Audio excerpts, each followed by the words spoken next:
What if Yoda saved Anakin Skywalker on Mustafar? Let's explore the depths of this scenario in the video. The volcanic world of Mustafar burns eternal in the Outer Rim, a hellscape of molten rivers and towering spires of black rock that pierce through clouds of sulfurous smoke. The very air shimmers with superheated gases, creating an atmosphere so hostile that few beings dare to venture here. Yet, it is here, on this world that seems torn from the deepest nightmares, that some of the galaxy's most crucial moments unfold. The planet's surface churns with geological violence. Massive lava falls cascading down mountainous cliffs, while geysers of molten rock shoot skyward, like the angry breath of some primordial god. Deep within the Separatist stronghold, a fortress of metal and durasteel that seems to defy the planet's attempts to consume it, Anakin Skywalker stands amid the aftermath of unthinkable carnage. The conference room that once hosted the leadership of the Trade Federation, the Banking Clan, the Techno Union, and countless other separatist factions now serves as a tomb. Bodies lie scattered across the polished floor, their expensive robes and cybernetic enhancements unable to protect them from the wrath of a fallen Jedi. Anakin's breathing is heavy, labored not from physical exertion, but from the weight of what he has done. His lightsaber, that elegant weapon that once symbolized hope and justice throughout the galaxy, still hums with residual energy. The blue blade that Obi-Wan had helped him construct all those years ago on Ilum now seems somehow different, as if tainted by the blood it has spilled. His eyes, once the clear blue of Tatooine's midday sky, now carry flecks of yellow that pulse with each beat of his heart, each surge of the dark emotions that threaten to consume him entirely. The young man who had once been the poster child of the Jedi Order, the hero of the Clone Wars, the chosen one prophesied to bring balance to the Force, now stands as something else entirely. His robes, once pristine and carefully maintained, are stained with ash and worse. His mechanical hand, a reminder of his first true encounter with the consequences of his anger, flexes involuntarily, as if still gripping the weapon that ended so many lives just moments before. But Anakin's torment goes deeper than the physical realm. Within his mind, a storm rages that makes Mustafar's volcanic fury seem gentle by comparison. The faces of the separatist leaders blend with older memories. Younglings calling his name in trust before he ignited his blade. Clone troopers following his orders without question. Padme's disappointed face when she learned of his actions on Tatooine. Each memory is a fresh wound. Yet each is also fuel for the fire that burns within him now. The dark side whispers constantly in his thoughts, a seductive voice that sounds suspiciously like Palpatine's measured tones. It tells him that his actions were necessary, justified, even righteous. The Separatists were enemies of the Republic, after all. The younglings were obstacles to a greater good. Everything he has done serves a purpose greater than himself.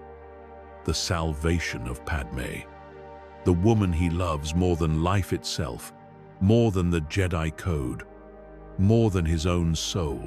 Meanwhile, countless light years away on Coruscant, in the smoking ruins of what was once the Jedi Temple, Master Yoda feels the disturbance in the Force like a physical blow. The ancient Jedi sits amid the carnage wrought by Order 66. His Gaimer stick resting across his knees as he processes the magnitude of the disaster that has befallen his order. Bodies of Jedi lie around him. Masters, knights, Padawans, younglings, their life forces extinguished in moments, by the very clone troopers they had led into battle. But it is not just the immediate tragedy that weighs on Yoda's mind. Through the Force, he can sense something far more disturbing. The Chosen One, Anakin Skywalker, burns like a dark star in his perception. A presence that was once bright with hope, now twisted into something that radiates pain and malevolence. The prophecy spoke of one who would bring balance to the Force. But what if balance required darkness as well as light? What if the very qualities that made Anakin special, his passion, his capacity for love, his refusal to accept loss, were also the seeds of his downfall? Yoda's 800 years of life have taught him many things. But perhaps the most important lesson is that wisdom comes not from strength or knowledge alone, but from understanding the complexity of existence itself. He has seen Jedi fall before, watched promising students turn to the dark side, despite all efforts to save them. But Anakin is different. Anakin is the focal point of a prophecy that has guided Jedi thinking for 1,000 years. More than that, Anakin is a young man whose pain Yoda can feel as clearly as his own heartbeat. The decision crystallizes in the ancient master's mind with startling clarity. Obi-Wan, for all his skill and dedication, is too close to Anakin emotionally. Their relationship is that of brothers, and brothers fight with passion rather than wisdom. If anyone is to reach the fallen Chosen One, if anyone can pierce through the darkness that now surrounds him, it must be someone who can see beyond the immediate hurt and anger to the deeper truths beneath. Rising slowly from his meditation, Yoda feels the weight of his years more acutely than he has in decades. The battle with Darth Sidious has taken its toll, leaving him bruised and diminished. But there is strength yet in his small frame, strength drawn not from physical prowess, but from an unshakable connection to the living force that flows through all things. He makes his way through the temple's devastated corridors, past the bodies of those he trained and loved, toward the hangar where a few ships remain intact. As he walks, Yoda's mind turns to the countless mistakes that led to this moment.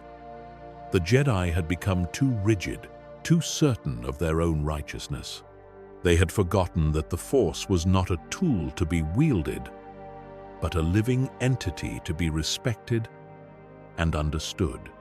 They had taken children from their families, forbidden attachment, preached detachment, while simultaneously demanding absolute loyalty to the Order. In their pursuit of peace, they had allied themselves so closely with the Republic's political machinery that they had lost sight of their true purpose. Anakin Skywalker was perhaps the greatest victim of these failures. A boy torn from his mother's arms, thrust into a world where his natural emotions were seen as weaknesses to be overcome, rather than gifts to be channeled wisely. They had made him a general in a war while still denying him the rank of master. They had asked him to spy on a man he considered a father figure. They had demanded he suppress his love for Padme, while simultaneously expecting him to love all beings equally and without attachment. The small Jedi ship that Yoda chooses for his journey to Mustafar is unremarkable in every way, designed for stealth and endurance rather than speed or comfort. As the vessel lifts off from Coruscant's surface, leaving behind the smoking ruins of everything Yoda has known for centuries, the ancient master settles into the pilot's seat and begins the calculations for hyperspace. The journey to Mustafar will take several hours, time he will use to prepare himself for what may be the most important conversation of his long life. During the hyperspace journey, Yoda enters a deep, meditative trance, reaching out through the Force to better understand what has happened to Anakin. The young man's presence in the Force is a maelstrom of conflicting emotions: love and hate, hope and despair, light and dark, swirling together in patterns that would drive most beings to madness. Yet beneath the chaos, Yoda senses something that gives him hope. The core of Anakin Skywalker, the essence of who he truly is, remains intact, buried, perhaps, beneath layers of pain and manipulation, but not destroyed. Through the Force, Yoda also perceives the hand of Darth Sidious in Anakin's fall. The Sith Lord's corruption is like a poison that has seeped into every aspect of the young man's thinking, twisting his love into possessiveness, his desire to help into a need to control. The manipulation has been subtle and patient, building over years until Anakin could no longer distinguish between his own thoughts and those planted by his secret master. But manipulation, no matter how skillful, requires the consent of the manipulated. Somewhere in his journey toward darkness, Anakin made choices. He chose to ignore the Jedi Code when it conflicted with his desires. He chose to believe Palpatine's promises over the wisdom of his teachers. He chose to strike down the younglings rather than find another way. Understanding this does not diminish Yoda's compassion for the fallen Jedi, but it does clarify the path forward. Anakin must choose again, and this time, he must choose freely and with full knowledge of the consequences.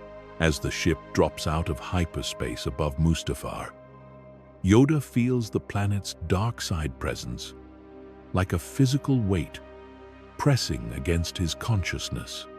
This is a world where the boundaries between the physical and spiritual realms are thin, where strong emotions echo through the Force with amplified intensity. It is, perhaps, the perfect place for a confrontation between light and dark.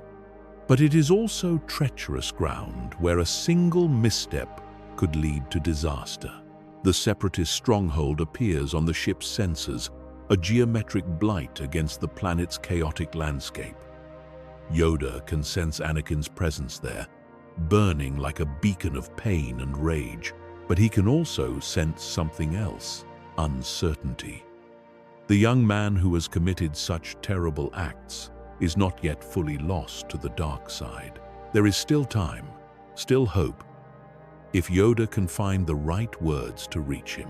On Mustafar's surface, Anakin stands on a metal platform overlooking one of the planet's many lava flows.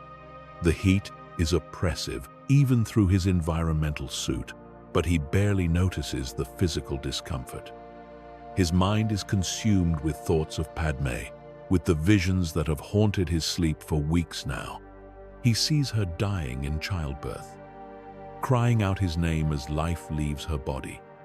The images are so vivid, so real, that they might as well be memories rather than premonitions. Palpatine's words echo in his mind like a mantra. To cheat death is a power only one has achieved. But if we work together, I know we can discover the secret.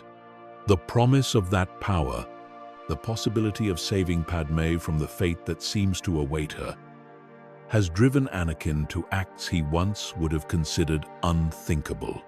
The youngling's faces flash before his eyes again, but he pushes the guilt aside. They were a necessary sacrifice.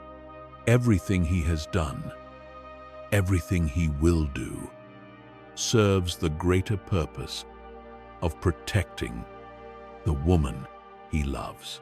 The sound of engines cutting through Mustafar's sulfurous atmosphere draws Anakin from his dark reverie.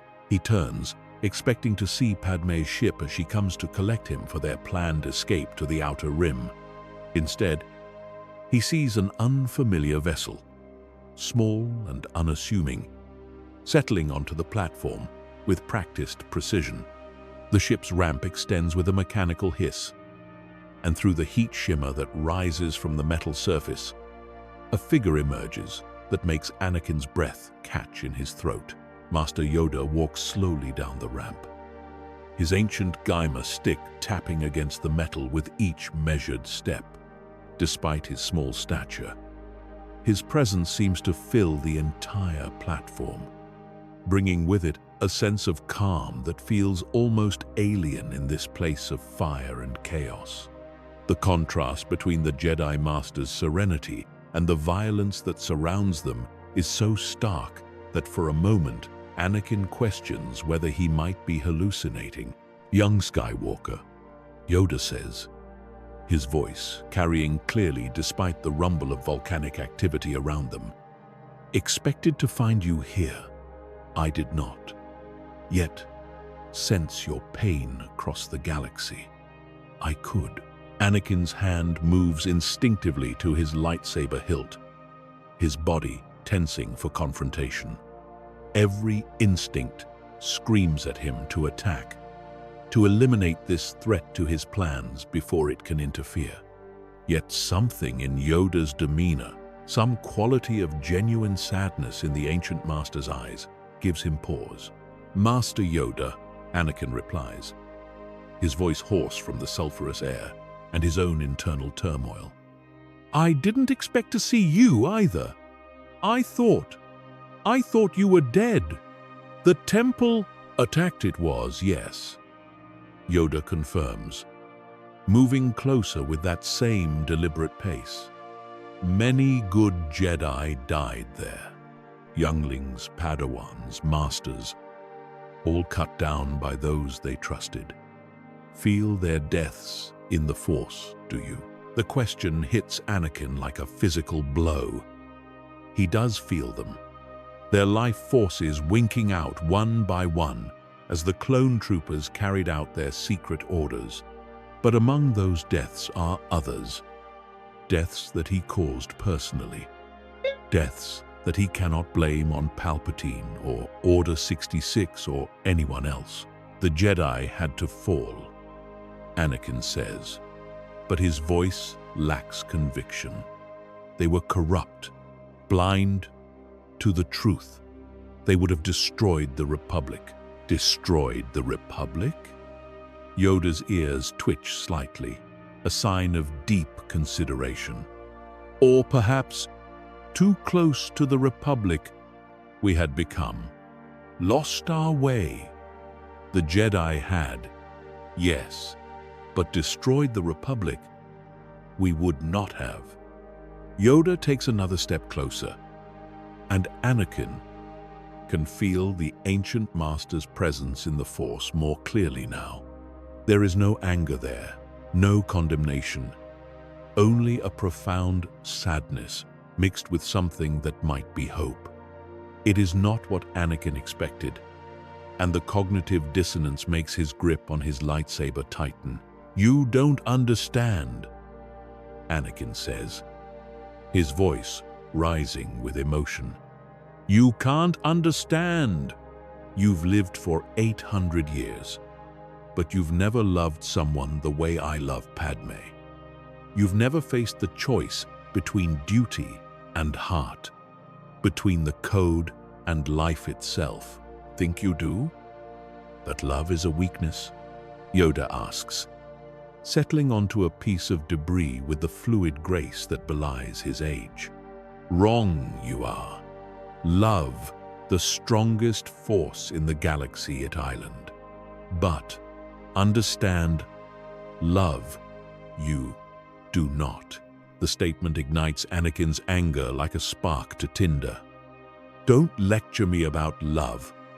I've seen what love can accomplish. I've felt its power. It's stronger than any Jedi teaching, stronger than your precious code." "Agree with you, I do," Yoda says simply, and the unexpected response stops Anakin's building rage cold. "Stronger than the code. Love Island, but confused love with possession you have. Confused love with fear." Yoda rises from his makeshift seat, and walks to the platform's edge, gazing out over the lava flows that stretch to the horizon.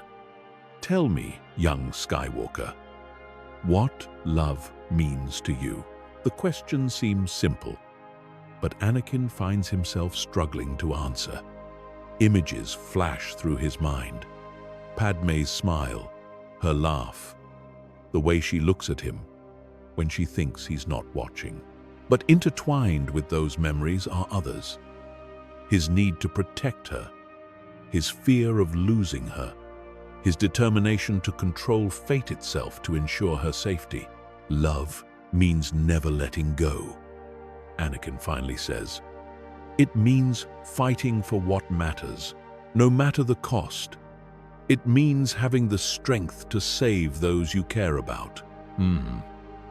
Yoda hums thoughtfully. Love is fighting, you say. Love is never letting go. Love is controlling fate. He turns to face Anakin directly, his ancient eyes holding depths of understanding that span centuries. Wrong you are. Love is trust. Love is acceptance. Love is letting go. Letting go? Anakin's voice cracks with disbelief. How can you say that? If I let go, Padme will die. I've seen it, Master. I've seen her death in my dreams, heard her calling my name as life leaves her body. I won't let that happen. I can't. Certain the future is? Yes, the visions are clear, more real than anything I've ever experienced. They come to me every night, showing me exactly how she'll die. In childbirth, calling for me. And I'm powerless to save her. Yoda's expression grows even more troubled. Visions of the future. Powerful they can be. But tell me, young Skywalker, when did these visions? Anakin pauses, thinking back. Weeks ago, maybe longer. They started small, just flashes during meditation, but they've grown stronger. And before these visions, worry about Padme's health. Did you? Of course. She's pregnant, and with the war, but fear her death, did you? Anakin opens his mouth to answer, then stops. Before the visions began, he had been concerned about Padme's safety. Certainly, but not obsessed with it. The bone-deep certainty of her impending doom had come with the dreams themselves. Manipulated these visions may be, Yoda says gently. Planted by one skilled in the dark side, they could be, used to drive you to actions you would otherwise never consider. No, Anakin shakes his head violently. No, that's impossible. The visions are too real, too detailed. And besides, who would do such a thing? Who would benefit from... He stops, the words dying in his throat, as understanding begins to dawn. Palpatine had been so helpful, so understanding about his fears. The Chancellor had been the one to suggest that the dark side held powers the Jedi couldn't comprehend, powers that could cheat death itself. And Palpatine had revealed himself as Darth Sidious, just hours before the visions reached their peak intensity. See the truth you begin to, Yoda observes. Clouded by fear, your mind has been twisted by manipulation, but responsibility for your choices, yours alone it remains. The admission hits Anakin like a lightsaber to the chest. If the visions were false, if Padme was never truly in danger, then everything he has done, the massacre at the temple, the murder of the separatist leaders, his betrayal of everything he once held dear, has been for nothing. Worse than nothing. It has been in service of the very evil he thought he was fighting against. The younglings, Anakin whispers, his voice barely audible over the volcanic rumble. I killed them. I looked into their eyes, and I killed them. Yes, Yoda says simply, killed them you did. Deny this, I will not. Excuse this, I will not. But understand why. Perhaps I can. Anakin looks up sharply, expecting condemnation, judgment, the righteous anger that he feels he deserves. Instead, he sees only sadness in the ancient master's eyes. Afraid? You were? Yoda continues. Afraid of loss, afraid of pain, afraid of failure. And fear, to the dark side, it leads. But know this, young Skywalker. Acted from fear, you did. But born from love. That fear was twisted love, corrupted love, but love nonetheless. How can you say that? Anakin's voice breaks completely. How can you find anything good in what I've done? Those children trusted me. They called my name as I ignited my lightsaber. They thought I was there to save them. Save them, you thought you were. Yoda replies, save Padme by gaining the power to cheat death. You believed you could. In your mind, justified the means were by the end you sought to achieve. Wrong, you were. But understand your thinking. I do. Yoda approaches Anakin slowly, each step deliberate and measured. Tell you something, I will. Fallen Jedi before, I have seen. To the dark side, many have turned, but different from them, you are. Consumed by hate, they were. Driven by ambition, by lust for power. But you, young Skywalker, driven by love, you were. Misguided love, yes. Possessive love, yes.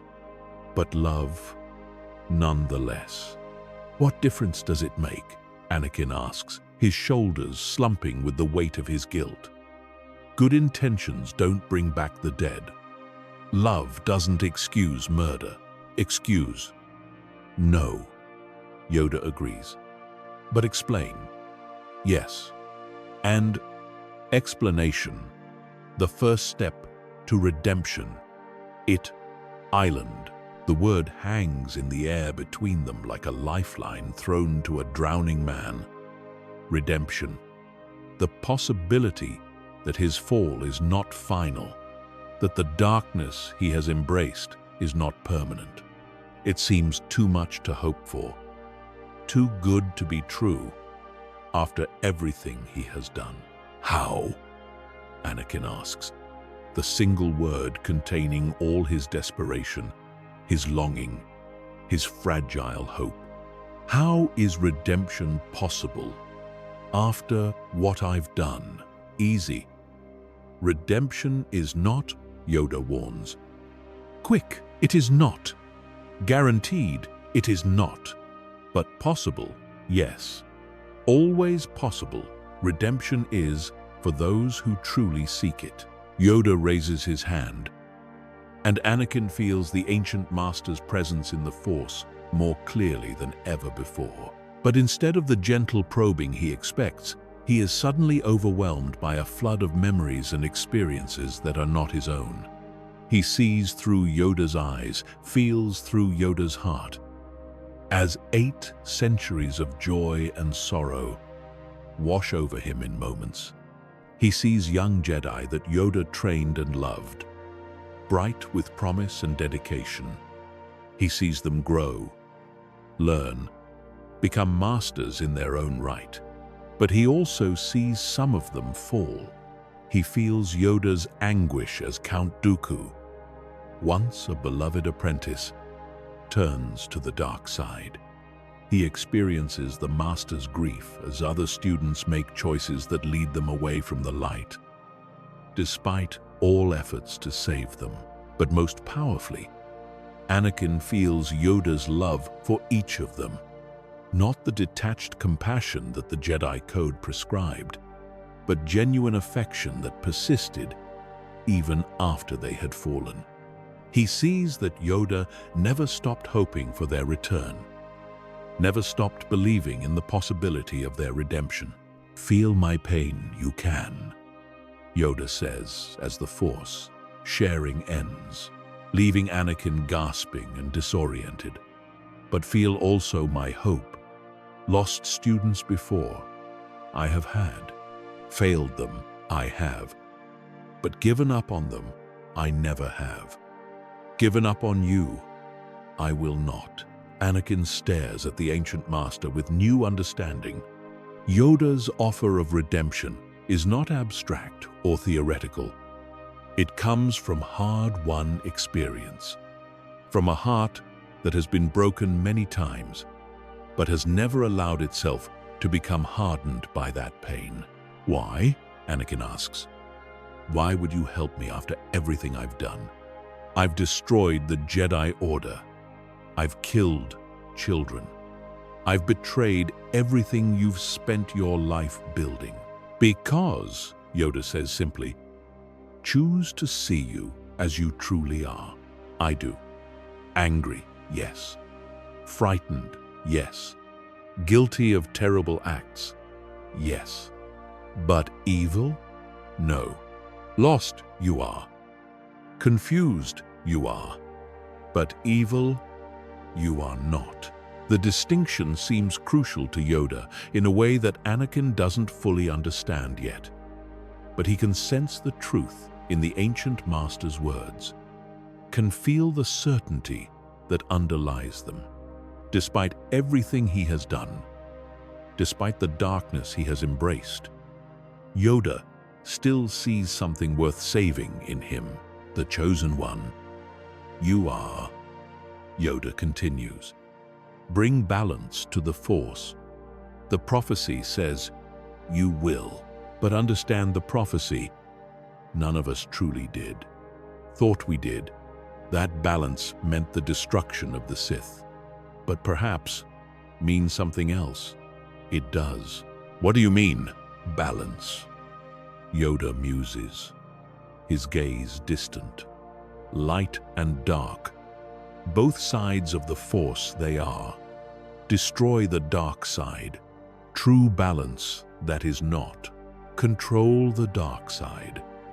Learn from it without being consumed by it.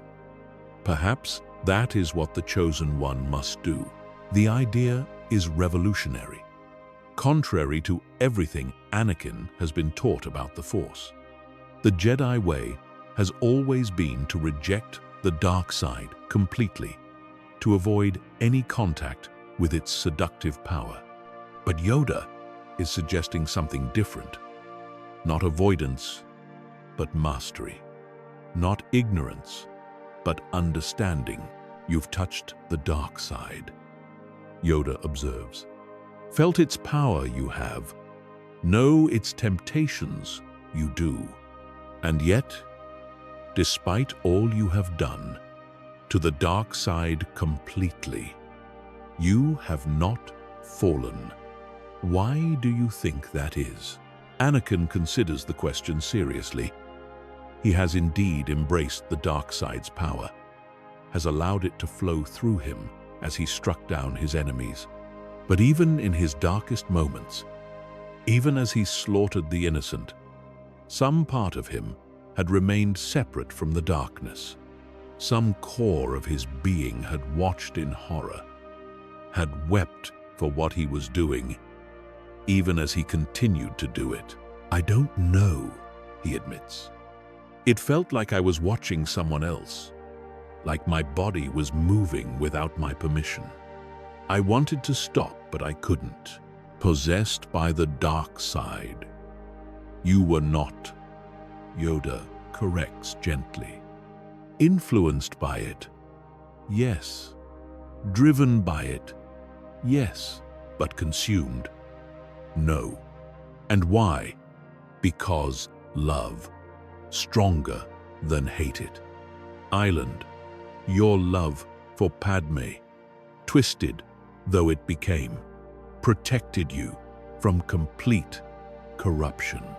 As if summoned by the mention of her name, the sound of ship engines cuts through the volcanic atmosphere.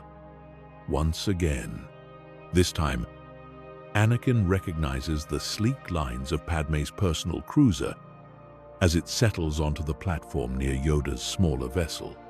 His heart leaps with a mixture of joy and terror. Joy at seeing her alive and safe, terror at what she might think of him when she learns the truth. The ship's ramp extends, and Padme emerges wearing the practical clothes of a senator in crisis, rather than her usual formal robes. Her face is streaked with tears, her hair disheveled, her entire bearing speaking of desperate urgency. But she is alive, healthy, showing no signs of the weakness or illness that had plagued her in his visions. Behind her, to Anakin's shock, steps Obi-Wan Kenobi. You? Anakin's hand flies to his lightsaber, the old reflexes taking over before his conscious mind can process what he's seeing. You brought him here to kill me. Anakin, no! Padme cries, rushing toward him with her hands extended. I didn't bring anyone. He followed me. I tried to lose him. But peace, Yoda interjects, his voice cutting through the rising tension like a blade. Brought no one here to kill you. She has. Come here to save you. We all have. Obi-Wan steps forward, but his hands remain at his sides, making no move toward his own weapon. His face shows a complex mixture of emotions: grief, love, disappointment, and surprisingly, hope. Anakin, he says, his voice thick with emotion. What have you done? The question hangs in the air like an accusation. But there is no anger in it, only heartbreak. Anakin looks at his former master, the man who has been like a brother to him for over a decade, and sees his own pain reflected in Obi-Wan's eyes. I did what I had to do, Anakin replies, but the words sound hollow even to himself. I did what was necessary to save Padme. But I don't need saving, Padme says, moving closer despite Anakin's obvious agitation. Anakin, I'm fine. The baby is fine. We're both healthy and strong. But the visions were lies, Obi-Wan says firmly. Anakin, think about it. When did these visions start? Who was the first person you told about them? Who suggested that the dark side might hold the power to prevent them? The logic is inescapable. And Anakin feels another piece of his carefully constructed justifications crumble away. Palpatine had indeed been the first person he had confided in about the dreams. The Chancellor had been the one to suggest that death could be cheated, that the Sith possessed secrets the Jedi lacked. He played me, Anakin whispers, the full scope of the manipulation becoming clear. Every fear, every doubt, every weakness, he used them all against me. Yes, Yoda confirms, but blame Sidious alone you cannot. Choices you made, actions you took, responsible for those you are. The harsh truth of it crashes over Anakin like a wave. Even if his fears were manufactured, even if his visions were false, he had still chosen to act on them. He had still decided that the ends justified the means, that saving one life was worth destroying many others. The younglings, he says again, the words torn from his throat like a confession. I killed them all. They trusted me, and he cannot finish the sentence. The weight of what he has done threatens to crush him entirely. He falls to his knees on the hot metal of the platform, his head in his hands, his body shaking with the magnitude of his realization. Padme gasps, her hand flying to her mouth, as the implications of his confession sink in. Obi-Wan's face goes pale, his eyes widening with horror and disbelief. But it is Yoda who moves first, approaching the kneeling figure with measured steps. "Know what you have done, we do," the ancient master says. "Feel their deaths in the Force, all of us did. But know also what you are. We do. A man who has done terrible things, yes. But a terrible man? No." "How can you say that?" Anakin looks up with eyes that burn with self-loathing. "How can you make that distinction? I murdered children. Master Yoda. I looked into their faces and I killed them. What kind of person does that? A person in pain," Yoda replies without hesitation. "A person afraid. A person who believed that the only way to save what he loved was to destroy what stood in his way. Wrong you were. Terribly, tragically wrong. But evil? No. Evil enjoys suffering. Evil delights in pain. But suffer for what you have done, you do. Feel pain for their deaths, you do. And that, young Skywalker, is why redemption remains possible." Padme kneels beside Anakin, her love overriding her shock and horror. She takes his face in her hands, forcing him to meet her eyes. "I don't care what you've done," she says firmly. "I don't care about the war or the Jedi or anything else. I love you, Anakin Skywalker. I love the man you are, not the things you've done. And I believe you can find your way back." "How?" Anakin asks, his voice breaking completely. "How do I come back from this? How do I live with what I've done?" "One day at a time," Obi-Wan says, moving to kneel on Anakin's other side. "One choice at a time. One moment of light pushing back against the darkness. But the Jedi Order is gone," Yoda states matter-of-factly. "Destroyed it island, but rebuild it. We can.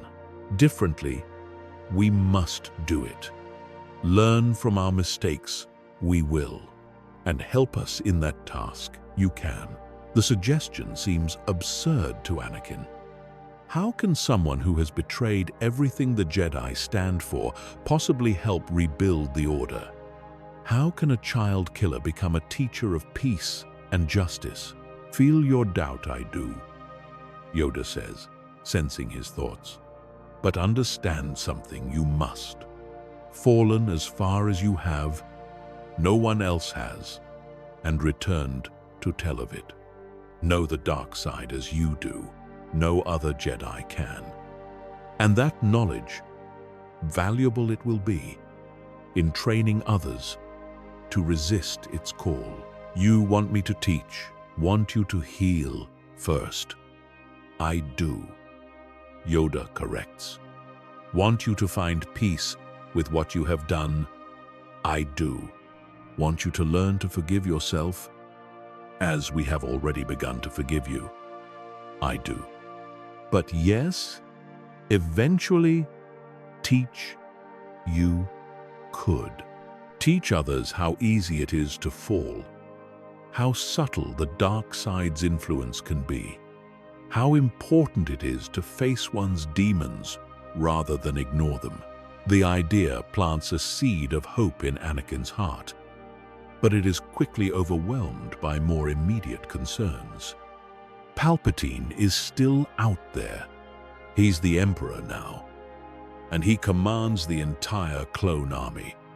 Even if redemption is possible for me, how do we stop him? Together? Obi-Wan says simply. The three of us, working together, can accomplish what none of us could alone. 4 of us. Padme corrects, her hand moving instinctively to her pregnant belly. This child will grow up in whatever galaxy we create. I have as much stake in this as any of you. Yoda studies the group assembled before him. A fallen Jedi seeking redemption. A heartbroken master ready to forgive. A pregnant senator determined to fight for her child's future. It is not the army that conventional wisdom would suggest is needed to defeat a Sith Lord and his empire. But perhaps conventional wisdom is exactly what has failed them so far. A plan we will need, Yoda says thoughtfully. But first, heal the wounds between us. We must trust. We must rebuild. And Anakin, young Skywalker, accept what you have done while not letting it define what you become. You must learn to do. The platform beneath them shudders as another wave of volcanic activity sweeps across Mustafar's surface. Lava geysers shoot skyward in the distance, and the air fills with fresh clouds of sulfurous smoke. But somehow, despite the hellish landscape around them, the group feels a sense of peace beginning to settle over them. Come, Yoda says, turning toward the ships. Stay here longer. We should not. Much to discuss we have, and safer places to do it in there are. As they prepare to leave Mustafar, Anakin takes one last look at the fortress where he committed his greatest sins. The building seems smaller now, less imposing, as if the evil acts performed within it have somehow diminished its power over him. He knows that the guilt and shame will always be with him, that the faces of those he killed will haunt his dreams for the rest of his life. But for the first time since his fall began, he also feels something else. Hope. The journey back to the Republic's core systems gives them time to plan their next moves and, more importantly, to begin the process of healing the wounds between them. Anakin tells them everything.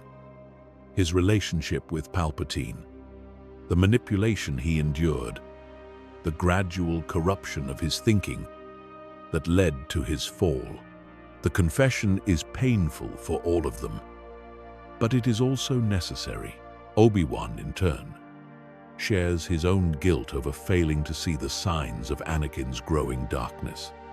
He speaks of the many times he chose to trust rather than investigate, to hope rather than confront.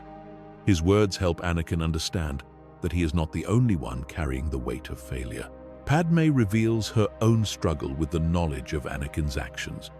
Her love for him remains unchanged, but she also grieves for the innocents who died and questions whether her own secrecy about their relationship contributed to his isolation and eventual fall. Yoda, meanwhile, speaks of the Jedi Order's failures with brutal honesty. The rigid adherence to outdated rules, the political entanglements that corrupted their mission, the arrogance that blinded them to their own weaknesses. He outlines his vision for a new kind of Jedi Order, one that acknowledges the full spectrum of the Force, that teaches balance rather than suppression, that serves beings rather than institutions. When they finally reach the rendezvous point, a remote asteroid field where a small group of Jedi survivors has gathered, Anakin faces his first real test of redemption. The survivors include younglings who escaped the Temple massacre, Jedi who were away on missions when Order 66 was executed, and a few clones who managed to resist their programming. The reaction to Anakin's presence is immediate and intense. Some of the Jedi call for his immediate arrest and execution. Others simply stare in shocked disbelief. The younglings, in particular, recoil from him, their memories of that terrible night still fresh and raw. "How dare you bring him here?" demands Jedi Master Shakti, one of the few council members to survive the purge. "He murdered our people. He destroyed everything we've worked to build." "Yes," Yoda agrees calmly. "Done terrible things he has. But punish him. The dark side we would only feed. Heal him, teach him, help him find redemption, serve the light that does." The debate that follows is heated and emotional, with valid arguments on all sides. Some argue that justice demands Anakin's punishment, that allowing him to live free makes a mockery of his victim's sacrifice. Others contend that his knowledge of Palpatine and the Sith makes him too valuable to lose. Still, others question whether redemption is even possible for someone who has fallen so far. In the end, it is the younglings who provide the answer. Led by a brave Twi'lek girl who survived the temple massacre by hiding in a ventilation shaft, they approach Anakin with a mixture of fear and curiosity. "You're the one who killed our friends," she says, her voice steady despite her youth. "Yes," Anakin replies, forcing himself to meet her eyes. "I am. And I'm sorry. I know that doesn't bring them back. And I know it doesn't make what I did any less terrible. But I am truly, deeply sorry." "Why did you do it?" The question is simple, but the answer is complex. How does he explain manipulation and corruption to a child? How does he make her understand the fear and desperation that drove him without making it sound like an excuse? "I was afraid," he says finally. "I was afraid of losing someone I loved. And I thought that doing terrible things would give me the power to save her. I was wrong.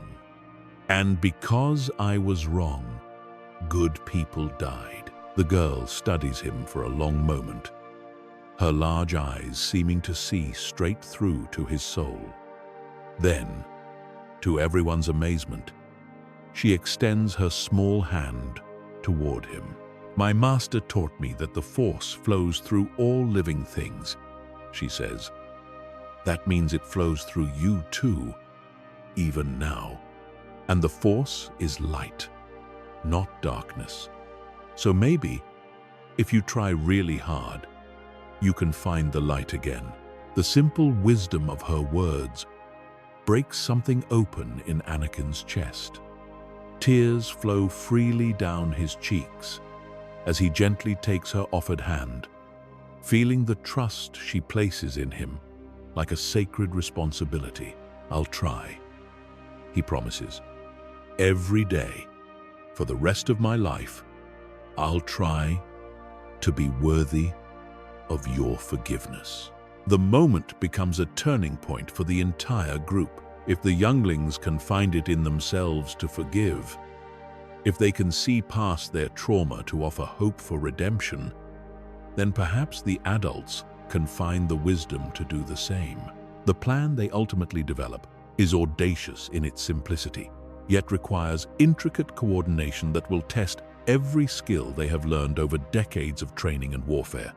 Rather than gathering a massive army to confront Palpatine's empire directly, they will rely on subterfuge and the Emperor's own arrogance to bring about his downfall. The beauty of the plan lies in its psychological foundation. Using Palpatine's greatest strength, his belief in his own invincibility, as the weapon to destroy him. Anakin will present himself to his former master as if nothing has changed, as if his mission to Mustafar was successful and his loyalty remains intact. The performance will need to be flawless, drawing on every moment of manipulation he endured to understand exactly what Palpatine expects to see. Meanwhile, Yoda and Obi-Wan will position themselves strategically throughout Coruscant, using the ancient network of maintenance tunnels and forgotten chambers that honeycomb the planet city's depths. The key to the plan's success lies in Palpatine's certainty that he has won completely. The Emperor believes that Anakin is fully under his control, that the Jedi Order is destroyed beyond recovery, that no force in the galaxy can threaten his power. That arrogance will be his weakness, but exploiting it requires perfect timing and absolute commitment from all involved. Padmé's role in the plan cannot be understated. As a senator, she still has access to the political networks that can help coordinate the transition of power once Palpatine falls. Her pregnancy also provides the perfect cover story for Anakin's supposed emotional stability. A man who has found peace in his role as future father and devoted servant of the Empire. The infiltration of Coruscant requires careful planning and execution that spans several weeks of preparation. They establish safe houses in the lower levels, coordinate with trusted clone commanders who have already had their inhibitor chips removed, and carefully map out every security system in the Imperial Palace. Anakin must play his role perfectly, showing no sign of his change of heart while gathering intelligence about Palpatine's defenses and plans. The slightest slip could doom them all, along with every surviving Jedi in the galaxy. The group's preparation sessions are intense and emotionally charged. Anakin practices projecting false emotions through the Force, while Yoda teaches him advanced techniques for shielding his true thoughts. Obi-Wan helps him rehearse conversations, anticipating every possible direction Palpatine might take their discussions.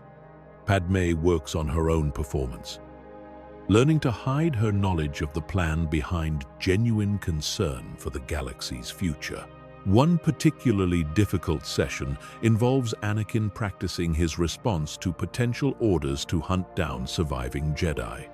The very thought of being asked to betray those who have forgiven him causes him physical pain, but he must be prepared for any possibility. Yoda guides him through meditation exercises, designed to help him maintain his emotional equilibrium, even under the most extreme psychological pressure. As their ship approaches the galactic capital, Anakin feels the weight of what lies ahead, pressing down on him like a physical force.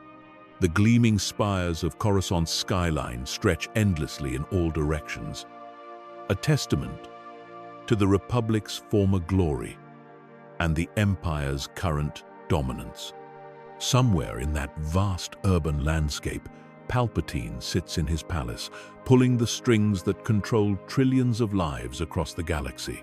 He is about to face the man who corrupted him, who twisted his love into hate and his desire to protect into a need to destroy. The confrontation will be both a test of his resolve and an opportunity for justice.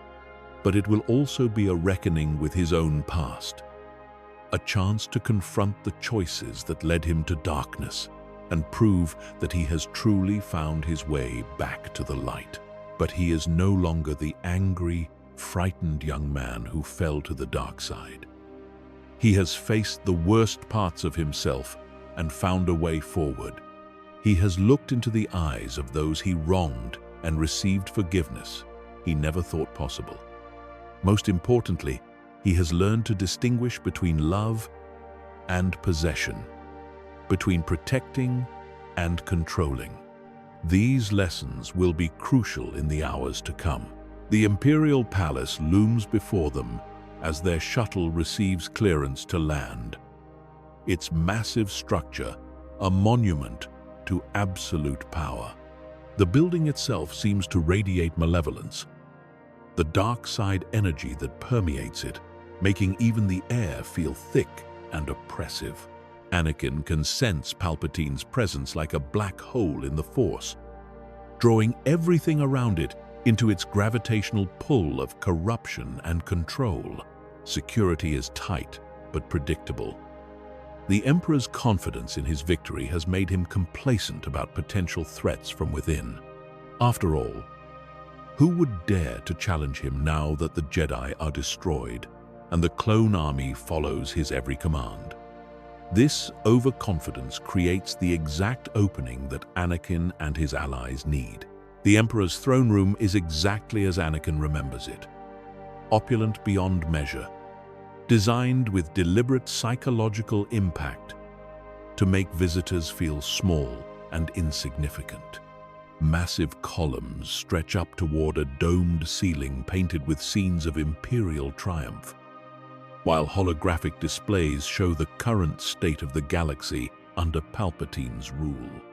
The throne itself sits at the center of it all, elevated on a platform that requires anyone approaching to literally look up at the Emperor.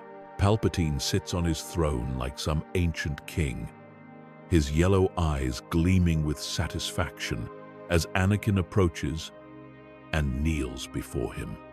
The Emperor's presence in the Force is overwhelming, a maelstrom of dark energy that would have terrified Anakin in his younger days. Now, with Yoda's training and his own hard-won wisdom, he can sense the corruption without being consumed by it. Lord Vader, the Emperor says, and Anakin has to suppress a shudder at the name he once embraced. The title feels like poison on Palpatine's lips, a constant reminder of everything Anakin lost when he fell to darkness. You have done well. The Separatist leadership is destroyed, and their droid armies have shut down. The war is over, and peace has been restored to the galaxy. Yes, my master, Anakin replies, keeping his voice level and emotionless, while projecting exactly the right mixture of satisfaction and continued loyalty through the Force. The mission was successful. The Separatist threat has been eliminated permanently. I sense something different in you, Palpatine observes, his eyes narrowing slightly as he probes deeper into Anakin's surface thoughts. Something calmer. The anger that has served you so well seems diminished. Tell me, what has brought about this change? It is a dangerous moment. Palpatine's perception is keen, honed by decades of political manipulation and dark side training. Any sign of Anakin's change of heart could expose the entire plan. But Anakin has prepared for this exact scenario, drawing on his newfound understanding of the Force to project exactly what the Emperor expects to see, while keeping his true thoughts buried beneath layers of carefully constructed mental shields. I have found peace in purpose, my master, he says, allowing a hint of satisfaction to color his voice. Knowing that I serve the greater good of the galaxy, that my actions have brought order to chaos, has quieted the storms within me. The destruction of the Separatists was not just a military victory, it was a spiritual one. Palpatine smiles, the expression somehow both pleased and predatory. Excellent. Peace through power, order through strength. These are the principles that will guide our empire for millennia to come. You have learned to channel your passion into purpose, your love into loyalty. This is the true way of the Sith. As the Emperor speaks of his vision for the future, his words paint a picture of a galaxy ruled with an iron fist, where any dissent is crushed before it can take root. He describes planets stripped of their resources to feed the Imperial war machine, populations relocated or eliminated based on their usefulness to the state, entire species brought to heel under the banner of galactic unity. Anakin listens with growing horror, realizing that this is what his fall was meant to serve. what his crimes were supposed to accomplish. The knowledge that he was merely a tool in a larger plan of subjugation and suffering makes his earlier guilt seem almost insignificant by comparison.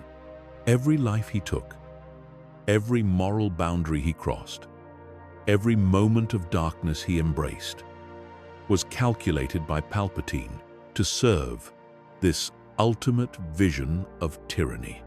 The scope of the manipulation is staggering, reaching back years before his fall to shape every aspect of his thinking. The transition to imperial rule proceeds smoothly. Palpatine continues, calling up holographic displays that show the current state of the galaxy. Most systems have accepted the new reality with minimal resistance. Those that have not will be brought into line through appropriate measures. The displays show worlds under martial law, their populations subjugated by clone armies. Anakin sees footage of protests being violently suppressed, of dissidents being arrested en masse, of entire cities being rebuilt according to imperial specifications. It is a systematic erasure of diversity and freedom in favor of conformity and control. There is one matter that requires our immediate attention, Palpatine says, his tone shifting to something more serious. The surviving Jedi. Our intelligence suggests that a small group has gathered somewhere in the Outer Rim. They must be found and destroyed before they can pose a threat to our new order. Of course, my master, I live to serve, Anakin responds, though every word feels like acid in his mouth. What would you have me do? I know you do, my friend. But this task requires a more subtle approach than brute force. These Jedi will be suspicious of any Imperial forces, having learned to fear the very sight of our stormtroopers. But they might allow themselves to be found by Anakin Skywalker. The suggestion hits Anakin like a physical blow. Palpatine wants him to hunt down and murder the very people who have offered him forgiveness and redemption. The irony is so bitter that he almost laughs despite the danger. The Emperor is asking him to betray the only people in the galaxy who still see him as worth saving. You want me to pretend to be my former self? Anakin asks, allowing just a hint of confusion to enter his voice. Exactly. Let them believe that you have broken free from my influence, that you seek to atone for your actions. It should not be difficult. After all, you were once quite the actor during your time as a Jedi Knight. Gain their trust, learn their location, and then strike when they are most vulnerable. It will be poetic justice. Palpatine's laugh is cold and calculating, the sound of someone who takes genuine pleasure in the suffering of others. Anakin forces himself to nod and even manages what he hopes looks like a satisfied smile. Inside, his resolve hardens into something unbreakable. He will indeed seek out the surviving Jedi, but not to destroy them. He will warn them, protect them, and help them survive, to build something better from the ashes of the old order. When do I leave? He asks. Soon. But first, there is someone I want you to meet. Someone who will help ensure your continued loyalty to our cause, and who will assist in this most delicate of missions. The throne room's massive doors swing open with a mechanical rumble that echoes through the vast chamber. Through them walks a figure that makes Anakin's blood run cold, though he must fight to keep any reaction from showing on his face. It is another Sith, clad in dark robes that seem to absorb the light around them, radiating malevolence through the Force like heat from a forge. But it is not the stranger's presence that shocks him. It is the familiar face beneath the hood. Mace Windu, former Master of the Jedi Council, revered champion of justice and defender of the light, now bearing the unmistakable yellow eyes of the dark side. His presence in the Force is a twisted echo of what it once was, still powerful but now tainted with anger and despair. The transformation is so complete that for a moment Anakin wonders if he might be hallucinating. "Master Windu?"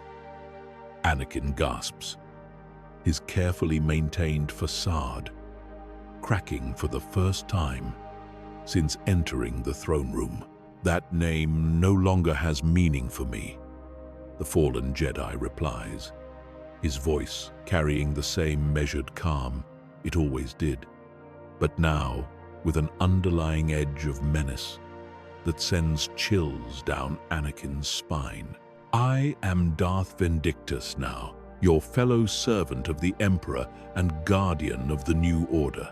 The revelation threatens to shatter Anakin's composure completely.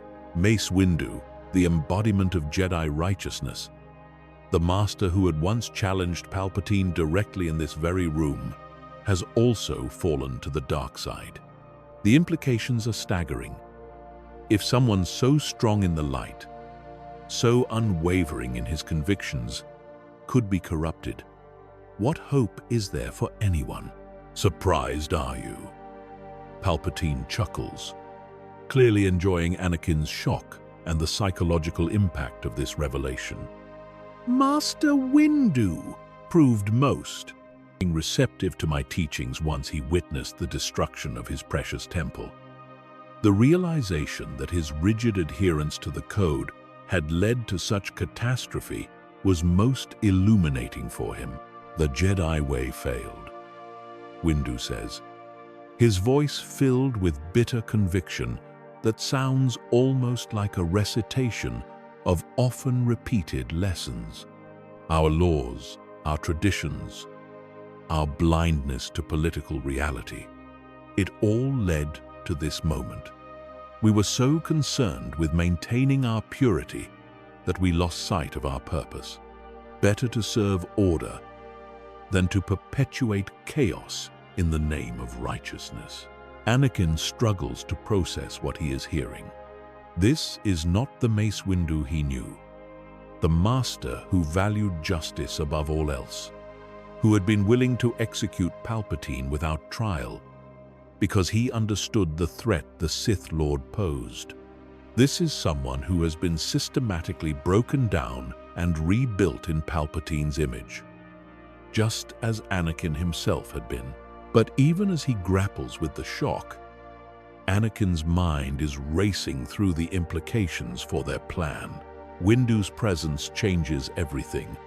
Not only do they face a more formidable opponent in Palpatine, but they must now deal with someone who knows their tactics, their strengths, and their weaknesses as intimately as they know his. "Together, you will be unstoppable," the Emperor continues, rising from his throne and walking down the steps to stand between his two fallen Jedi, Vader and Vindictus, the twin guardians of our new order.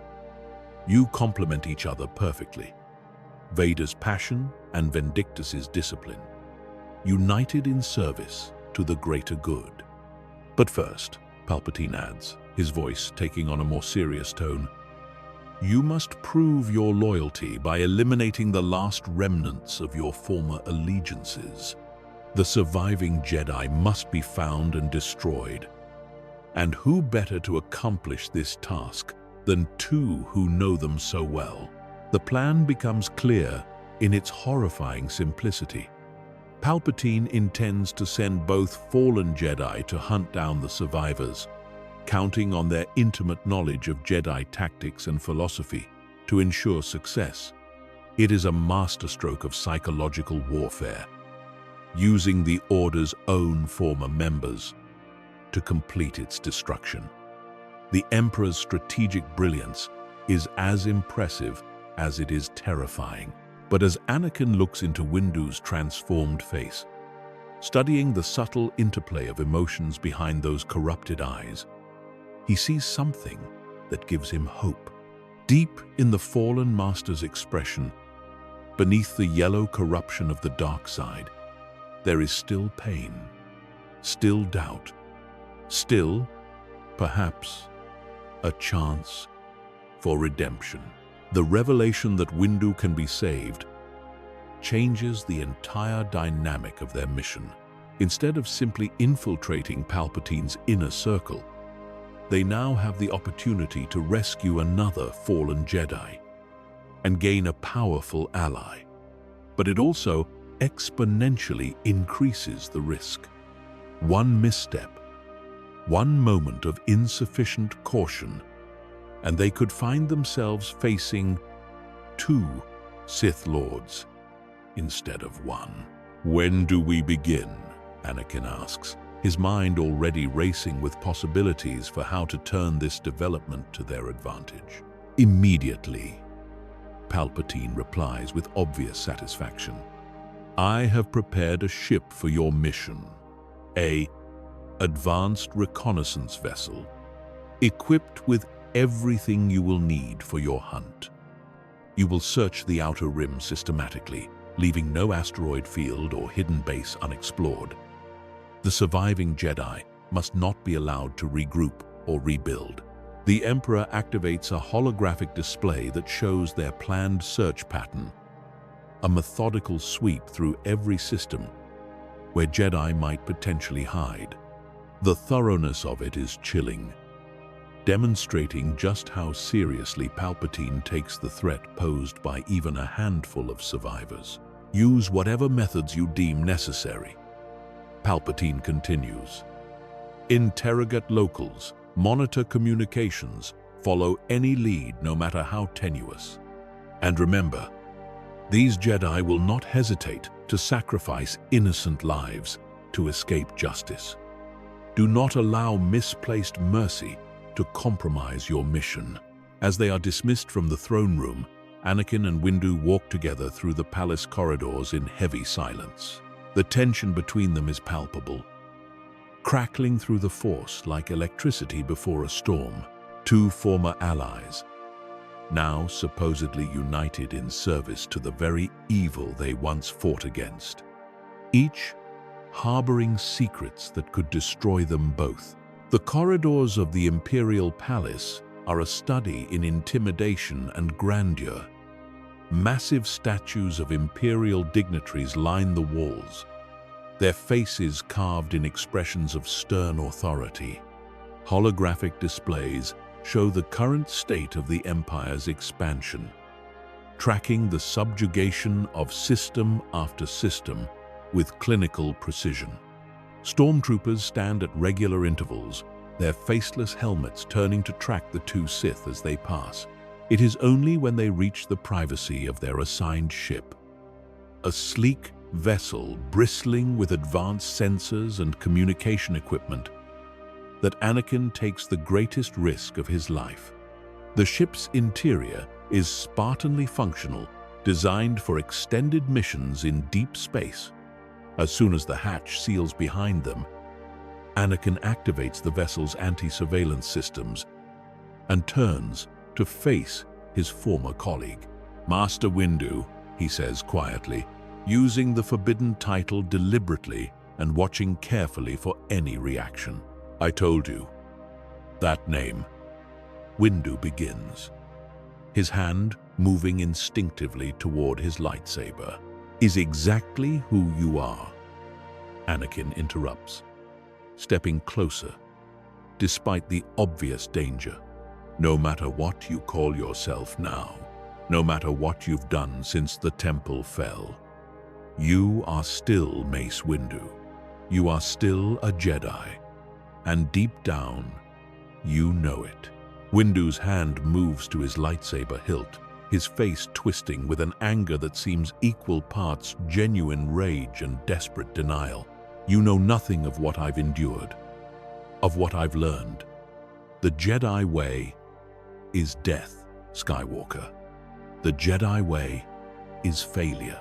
Only through the dark side can we hope to restore order to the galaxy. Is that what you really believe?" Anakin asks, his voice gentle but insistent. Or is that what he's taught you to believe? Because I know that feeling, Master. I know what it's like to have someone twist your thoughts until you can't tell your own beliefs from the lies they've planted in your mind. The question hangs in the air between them. And for a moment, Anakin sees past the dark side corruption to the man beneath. Mace Windu has been broken by the same trauma that nearly destroyed Anakin himself. The weight of failure, the agony of loss, the desperate need to find meaning in catastrophe. But there is something else there too. Something that Palpatine hasn't been able to completely erase. The younglings are dead because of our failures, Windu says, his voice cracking slightly as he struggles with emotions that run deeper than his dark side conditioning. The Order is destroyed because we were too blind to see the truth. Thousands of Jedi died because we couldn't see the enemy standing right beside us. How can you still defend the Jedi way after witnessing such devastation? Because I've learned something that Palpatine never wanted us to know, Anakin replies, his voice growing stronger as he draws on the lessons Yoda taught him. The Jedi way isn't about being perfect. It's about choosing to keep trying, even after you fail. It's about getting back up every time you fall. It's about redemption, Master. It's about the possibility that no matter how far we fall, we can always find our way back to the light. Redemption? Windu laughs, but the sound is bitter and hollow, rather than genuinely amused. There is no redemption for what we've done. I watched children die, Skywalker. I felt their terror in the Force as they were cut down. There is only power and the will to use it to prevent such tragedies from happening again. You're wrong, Anakin says with quiet conviction that comes from hard-won experience. There is always redemption for those who truly seek it. I know because I've found it myself. I know because I was the one who killed those children. The admission stops Windu cold. He stares at Anakin with a mixture of shock and horror, as if seeing him clearly for the first time since their reunion. You? But the reports said. The reports lied. Anakin says simply, it wasn't the clone troopers who killed the younglings in the temple. It was me. I looked into their eyes. I heard them call my name in trust, and I ignited my lightsaber. I murdered children, Master Windu. I committed the most unforgivable act imaginable. Windu staggers back, his face pale with shock. How? How could you? The same way you've convinced yourself that serving Palpatine is justice, Anakin replies. Fear, desperation, the belief that doing terrible things in service of a greater good somehow makes them less terrible. I was afraid of losing Padme, and that fear made me vulnerable to manipulation. What fear made you vulnerable, Master?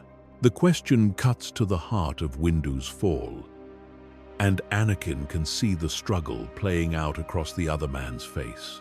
For a moment, the yellow corruption fades from his eyes, replaced by something raw and painful and achingly human. The fear that it was all for nothing, Windu whispers, that every sacrifice we made, every principle we upheld, every choice we made in service of peace and justice was meaningless. When I saw the temple burning, when I felt the Jedi dying across the galaxy, I realized that our way had failed utterly. Better to serve a successful evil than a failed good. But that's not what you're doing, Anakin says gently. You're not serving a successful anything.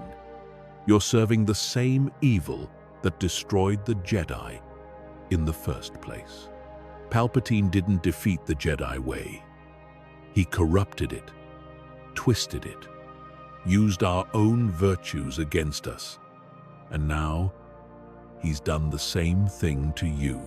The conversation that follows is unlike any they have ever had before. Anakin tells Windu about his own fall and recovery, about the forgiveness he received from those he wronged, about the possibility of rebuilding something better from the ruins of the old order. He speaks with the passion of someone who has walked through darkness and found light on the other side. Someone who has learned that redemption is not just possible but necessary. He describes his time with Yoda, the ancient master's wisdom about love and attachment. The revelation that the Force encompasses more than just light and dark. He talks about the younglings who forgave him despite everything. About Padmé's unwavering love. About Obi-Wan's determination to see past his mistakes to the man he could become. Most importantly, he reveals the truth about their current mission.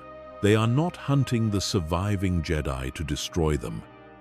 They are hunting them to protect them.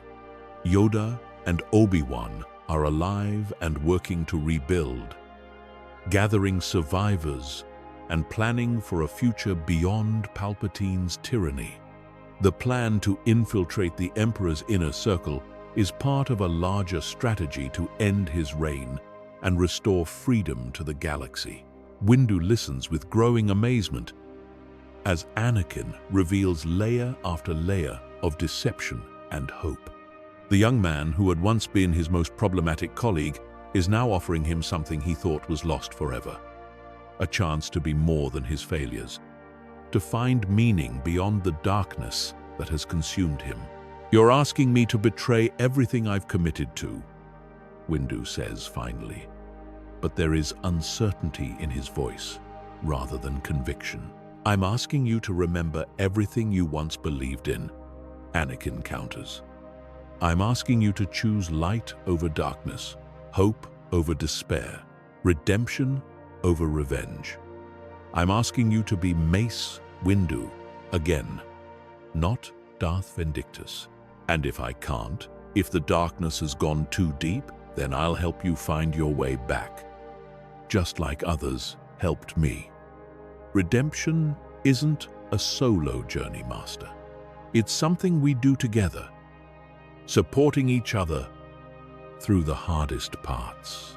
The decision that Windu makes in that moment will determine not only his own fate, but the fate of the galaxy itself.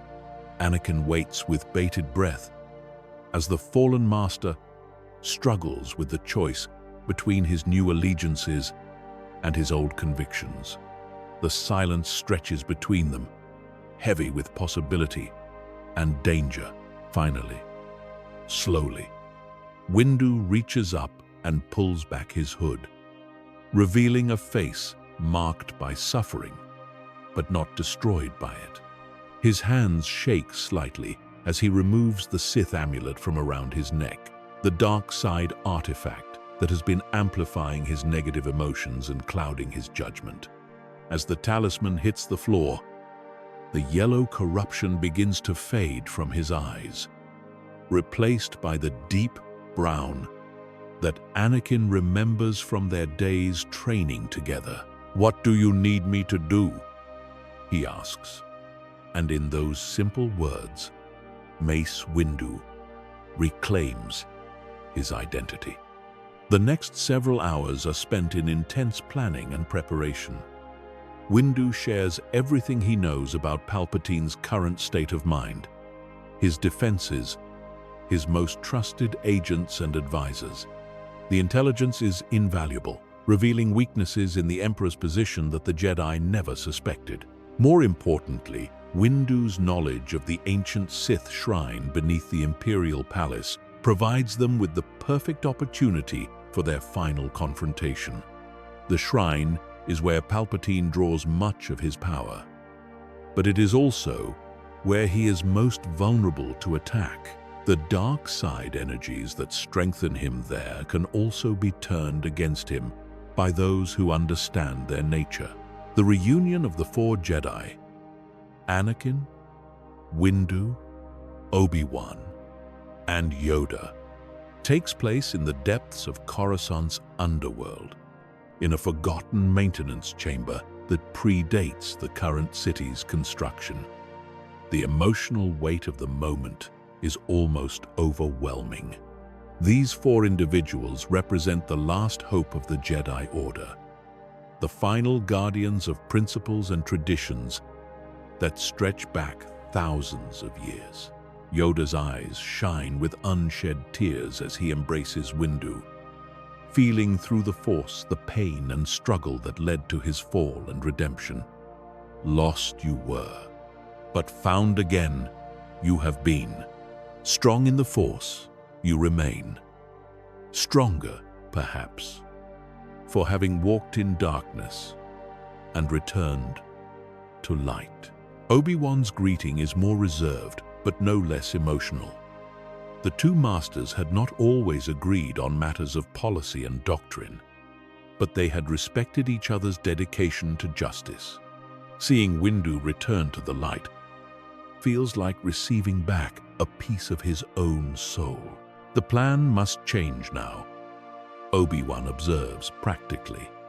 4 Jedi working together have capabilities that 2 would lack, but we also face greater risks if we're discovered. The final plan they develop is elegant in its complexity. Rather than a direct assault on the throne room, they will strike at the heart of Palpatine's power. The ancient Sith shrine deep beneath the Imperial Palace. The shrine is not just a source of dark side energy. It is the focal point through which Palpatine controls his vast network of spies, agents, and political puppets across the galaxy. The assault will be coordinated across multiple fronts. Anakin and Windu will lead Palpatine to the shrine, under the pretense of conducting a dark side ritual to enhance their power for the upcoming hunt. Once there, Yoda and Obi-Wan will emerge from hiding to join the battle. The confined space will limit Palpatine's mobility, while the shrine's energy can be turned against him. Padme, meanwhile, will coordinate with loyal senators and military commanders to ensure a smooth transition of power once Palpatine falls. The Empire's vast bureaucracy cannot simply be destroyed without creating chaos that would harm billions of innocent beings. Instead, it must be reformed, its authoritarian elements dismantled, while its beneficial functions are preserved. The final confrontation takes place not in the opulent throne room, but in the depths of the Imperial Palace, in the ancient Sith shrine that Palpatine has been using to channel dark side energy. The chamber is a twisted reflection of a Jedi temple, its architecture designed to focus and amplify negative emotions. Dark side artifacts line the walls, their malevolent presence creating an atmosphere of oppression and despair. Palpatine stands at the center of the shrine, his yellow eyes gleaming with satisfaction as Anakin and Windu enter the chamber.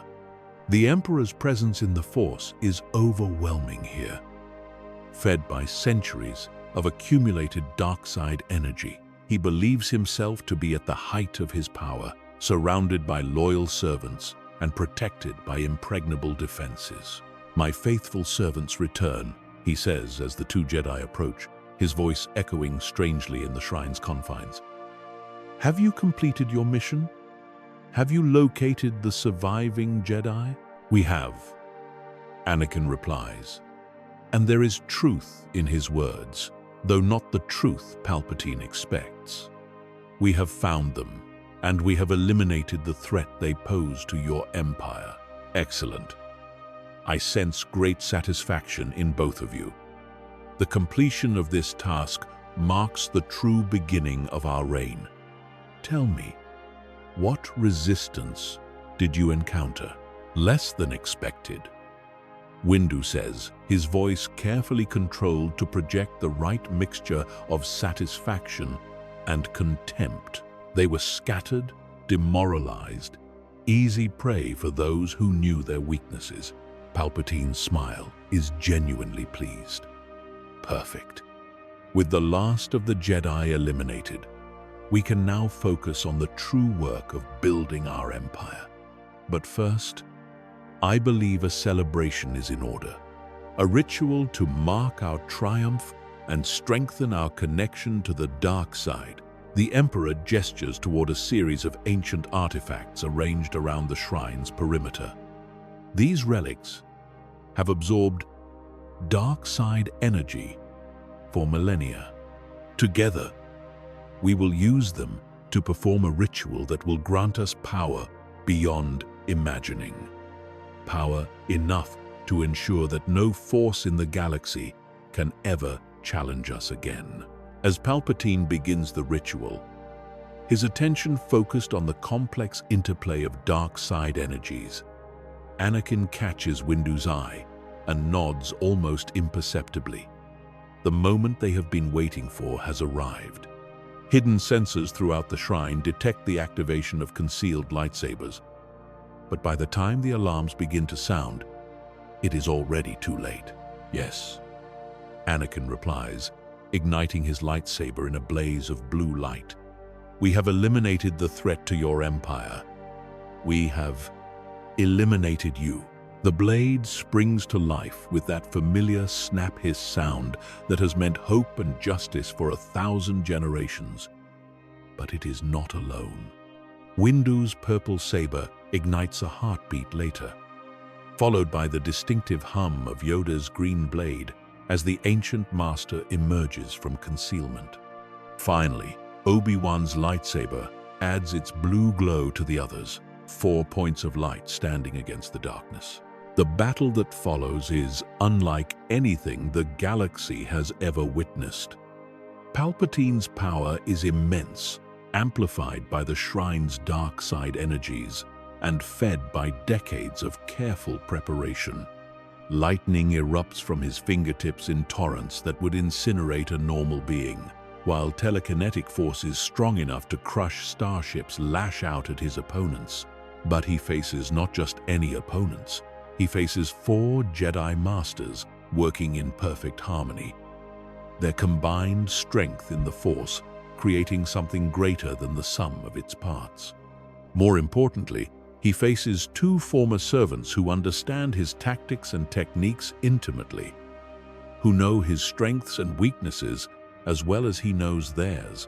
Anakin and Windu attack from opposite sides, their complementary fighting styles creating a web of light and motion that forces Palpatine to divide his attention. Anakin's aggressive, passionate strikes contrast with Windu's precise, disciplined technique, but both are driven by the same determination to end the Sith Lord's reign. Yoda and Obi-Wan provide support and coordination, the ancient masters' centuries of experience guiding their tactics, while Obi-Wan's defensive mastery protects them from Palpatine's most devastating attacks. The 4 move like dancers in a carefully choreographed performance, each knowing exactly where the others will be at any given moment. The shrine itself becomes part of the battle as dark side artifacts explode under the strain of conflicting energies. Ancient statues topple as telekinetic forces tear them from their pedestals. The very walls begin to crack and crumble as power beyond measure is unleashed within the confined space. Palpatine fights with the desperation of someone who has staked everything on this moment. He draws on every dark side technique he has ever learned, every cruel lesson in pain and domination that the Sith have accumulated over millennia. For brief moments, it seems as though his power might be enough to overcome even 4 Jedi Masters. But the dark side, for all its seductive power, carries within it the seeds of its own destruction. The anger and hatred that fuel Palpatine's strength also cloud his judgment, making him reckless and predictable. The fear of losing everything he has built drives him to take greater and greater risks, overextending himself in pursuit of a decisive blow. The end comes not with a dramatic lightsaber duel, but with a moment of perfect understanding between the four Jedi. Acting as one, they reach out through the Force and turn the shrine's own energies against the Emperor. The dark side power that has sustained him for so long becomes a weapon in their hands, overwhelming his defenses and leaving him vulnerable. Anakin strikes the killing blow, his lightsaber piercing through the Emperor's heart with surgical precision. As Palpatine falls, his death cry echoes through the Force like the collapse of a black hole, sending shockwaves across the galaxy that are felt by every Force-sensitive being. When the Emperor finally falls, his death sends shockwaves through the Force that are felt across the galaxy like the tolling of some cosmic bell. Every Force-sensitive being, from the most powerful survivors to the least trained younglings, feels the moment when Darth Sidious passes from the living Force into whatever lies beyond. The oppressive weight that has pressed down on the galaxy's spirit for years suddenly lifts, leaving behind a silence that feels almost holy. The clone army, freed from their inhibitor chips and the malevolent influence that has controlled them, stands down across 1,000 worlds. Without the Emperor's will to drive them, the mindless obedience that Order 66 imposed simply evaporates. Clone commanders find themselves thinking clearly for the first time in months, remembering their loyalty to the Republic rather than the Empire. The Imperial bureaucracy, robbed of its central authority, begins to fragment and collapse.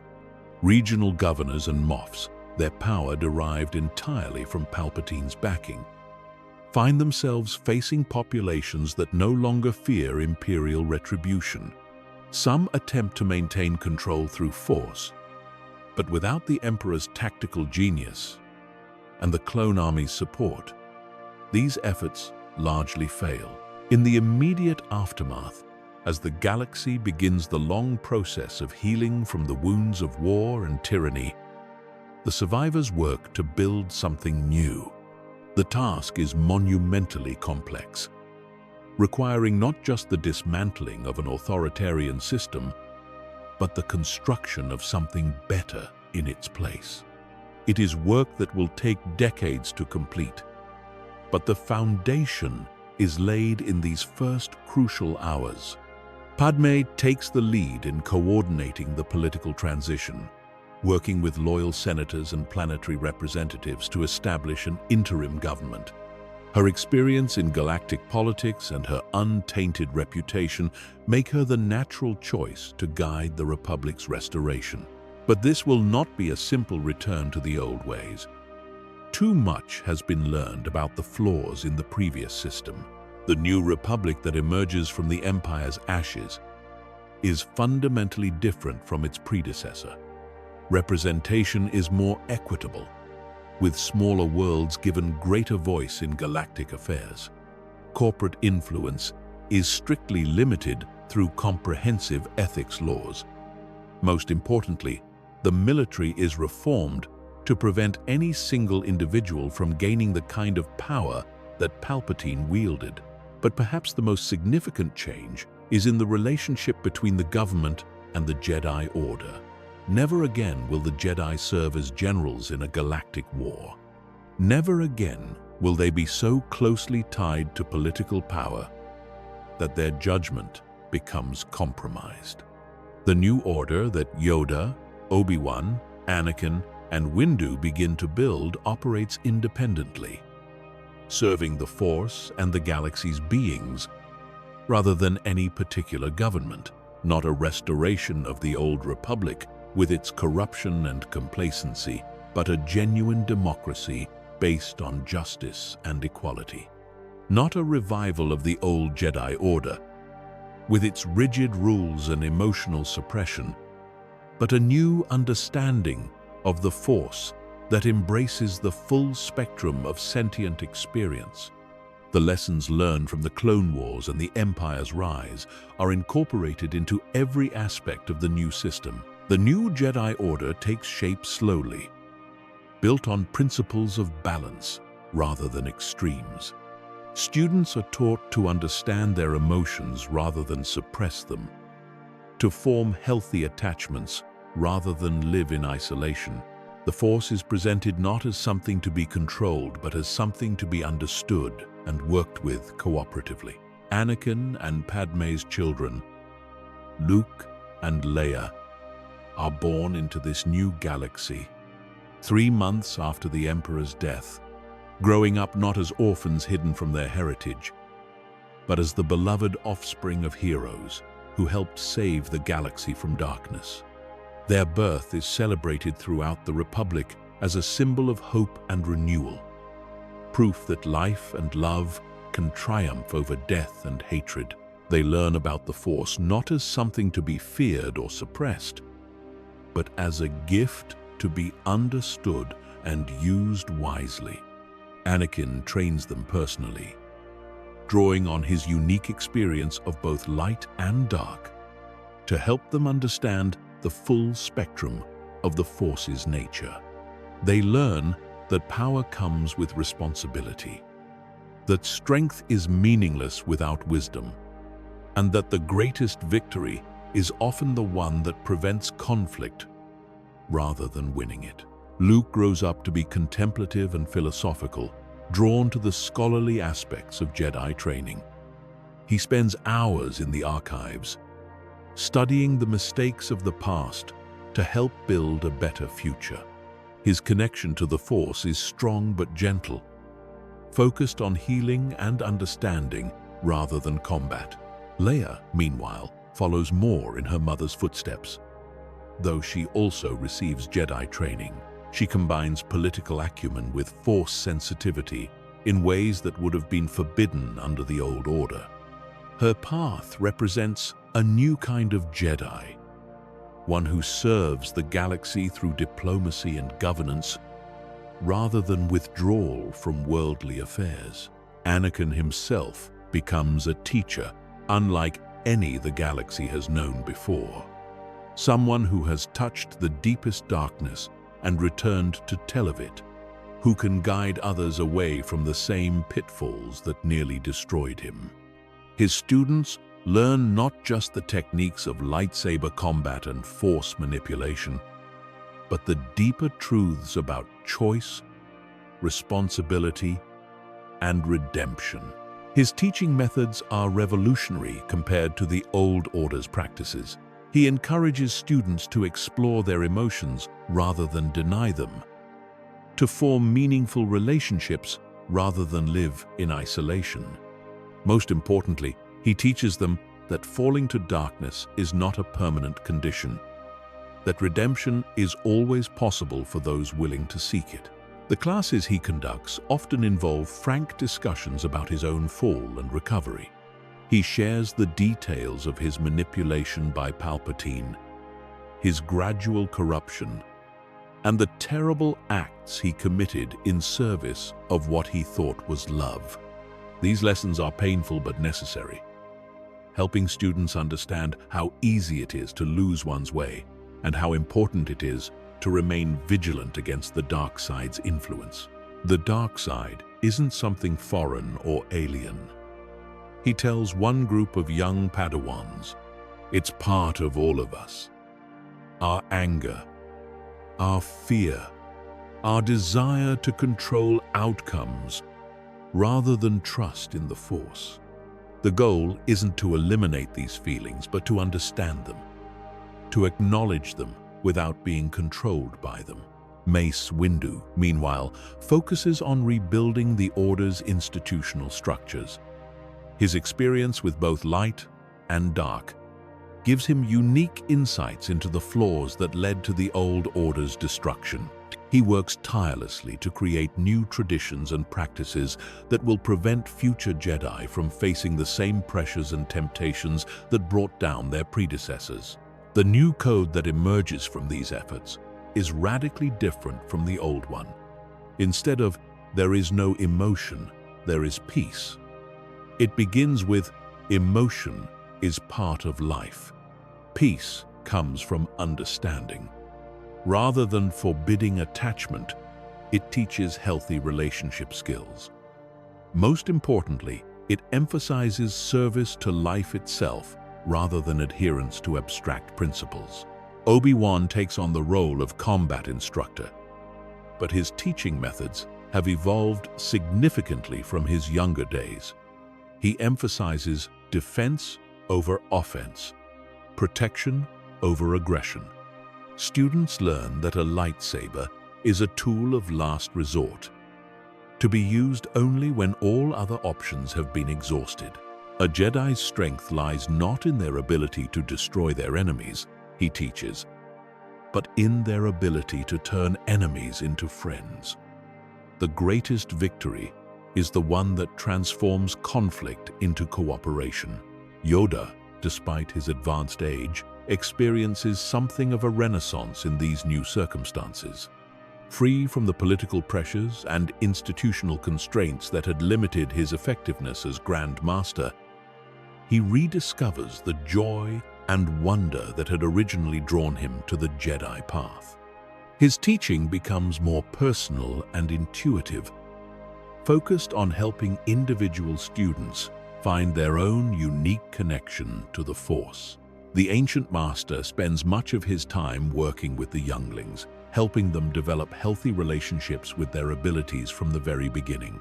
His lessons often take the form of games or stories rather than formal instruction, teaching through experience rather than memorization. Learn from all things you can, he tells them during one outdoor lesson. The smallest flower, as much wisdom it holds as the mightiest tree. Listen to the Force. It speaks through everything. The scars of Anakin's fall will never fully fade. The faces of those he killed will always haunt his dreams, appearing to him in quiet moments to remind him of the price of his choices. But he has learned to carry that pain without being crushed by it, to let it motivate him toward greater compassion rather than greater anger. The guilt becomes not a burden, but a teacher, constantly reminding him of the importance of remaining true to the light. In his private moments, when the weight of memory becomes almost unbearable, Anakin often seeks out the memorial garden that has been built on the site of the old Jedi temple. Each tree represents a life lost during Order 66, while a special grove honors the younglings who died during the temple assault. He kneels among these living monuments and speaks to the dead, sharing his ongoing efforts to be worthy of their sacrifice. "I can't undo what I did," he whispers to the trees during one such visit. "I can't bring any of you back or take away the pain I caused, but I can make sure that your deaths have meaning, that the lessons learned from my fall help protect others from the same fate." Sometimes he imagines he can feel their forgiveness in the rustling of leaves or the warmth of sunlight filtering through branches. Whether these sensations come from the Force or from his own need for peace, he cannot say. But they help him continue the difficult work of redemption, day by day and choice by choice. He has become living proof that no one is beyond salvation, that the light can shine even in the darkest places, and that sometimes the greatest victories are won not through strength of arms, but through strength of spirit. His very existence serves as hope for others who have lost their way, demonstrating that redemption is not just possible but inevitable for those who truly seek it. The rebuilding process extends far beyond just the Jedi Order and the Republic's government. Across the galaxy, worlds that had been strip-mined by the Empire begin the slow process of ecological restoration. Species that had been enslaved or exploited find their freedom and dignity restored. Trade routes that had been controlled by imperial interests are opened to free commerce once again. The clone troopers face perhaps the most complex transition of all.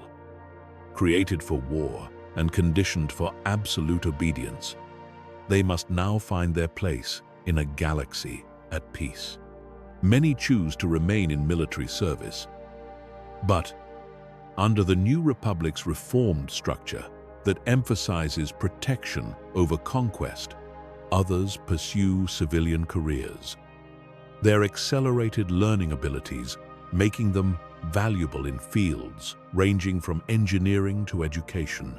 Rex, who had been among the first to have his inhibitor chip removed, becomes instrumental in helping his brothers adjust to their new freedom. He establishes support networks for clones struggling with the psychological aftermath of their conditioning, while also working to ensure that their contributions to the galaxy's salvation are properly recognized and honored. "We were created to be soldiers," he tells a gathering of clone veterans. "But we chose to be something more. We chose to be free beings, capable of making our own decisions and determining our own fates." That choice, that moment when we decided to think for ourselves rather than simply follow orders, that's what made us truly human. And in quiet moments, when he watches his children play in the gardens of the new Jedi Temple, when he sees former enemies working together to build a better future, when he feels Padme's hand in his and knows that their love has not only survived but grown stronger through adversity, Anakin Skywalker allows himself to believe that perhaps, just perhaps, he has finally fulfilled his destiny as the Chosen One. The prophecy had spoken of bringing balance to the Force, but none of the Jedi had truly understood what that meant. They had assumed it meant the destruction of the Sith, the triumph of light over dark. But true balance, Anakin now understands, means accepting that both light and dark are part of the Force's nature, part of life itself. The goal is not to eliminate darkness, but to prevent it from overwhelming the light. His journey to this understanding was longer and more painful than anyone could have imagined. It required him to fall as far as it was possible to fall, to commit acts that would haunt him for the rest of his life, to lose everything he thought he valued. But it also led him to discoveries about love, forgiveness, and redemption that would reshape the galaxy's understanding of the Force itself. Not by bringing balance through destruction, but by proving that redemption is always possible for those brave enough to seek it. His fall and recovery become the foundation for a new understanding of the Force, one that acknowledges the complexity of existence while maintaining hope for growth and change. The galaxy is at peace, the Force is in balance, and the Skywalker family is whole. Trade flows freely between worlds that had been isolated by imperial restrictions. Cultural exchange flourishes as beings share their knowledge and traditions without fear of persecution. Scientific advancement accelerates as resources once devoted to war are redirected toward exploration and discovery. Children grow up on worlds that had known only conflict, their laughter replacing the sound of blaster fire. Former battlefields become gardens and monuments to peace. The massive military installations that had dotted the galaxy are converted into schools, hospitals, and research facilities, all because one ancient Jedi Master chose to see beyond darkness to the light that still burned within, and offered hope where others saw only despair. Yoda's decision to save rather than condemn, to understand rather than judge, created ripples that spread throughout the Force and touched every life in the galaxy. This is what might have been if Yoda had saved Anakin Skywalker on Mustafar, a galaxy where love truly did conquer fear, where redemption triumphed over revenge, and where the power of forgiveness proved stronger than the power of the dark side. a galaxy where the greatest victory was not won through superior firepower or tactical brilliance, but through one small being's unwavering faith in the possibility of redemption. The future stretches ahead, bright with possibility and hope. And though challenges will surely come, as they always do, the galaxy now knows that no darkness is permanent, no fall is final, and no one, no matter how far they have strayed, is beyond the reach of redemption and love. The Skywalker legacy will be one of hope rather than tragedy, of healing rather than destruction, of light emerging triumphant from even the deepest darkness. In the end, the Chosen One's greatest achievement was not the defeat of the Sith or the restoration of the Republic, but the proof that love is indeed stronger than fear, that compassion is more powerful than hatred, and that the Force, in its infinite wisdom, offers redemption to all who seek it with sincere hearts. This is the galaxy that Yoda's wisdom helped create, a place where the light side of the Force shines eternal. Guided by beings who understand that true strength comes not from power over others, but from mastery over oneself.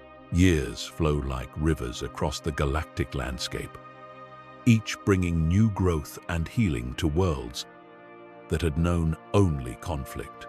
The anniversary of Palpatine's defeat becomes a galaxy-wide celebration called Liberation Day. But it is not a day of military triumph.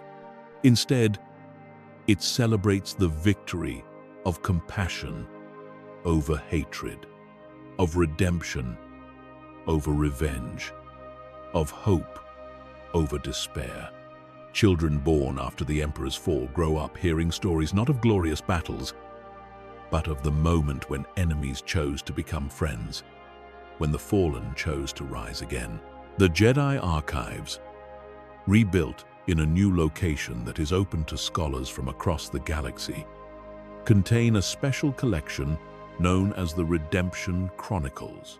These are detailed accounts of beings who found their way back from darkness, with Anakin's story serving as the cornerstone.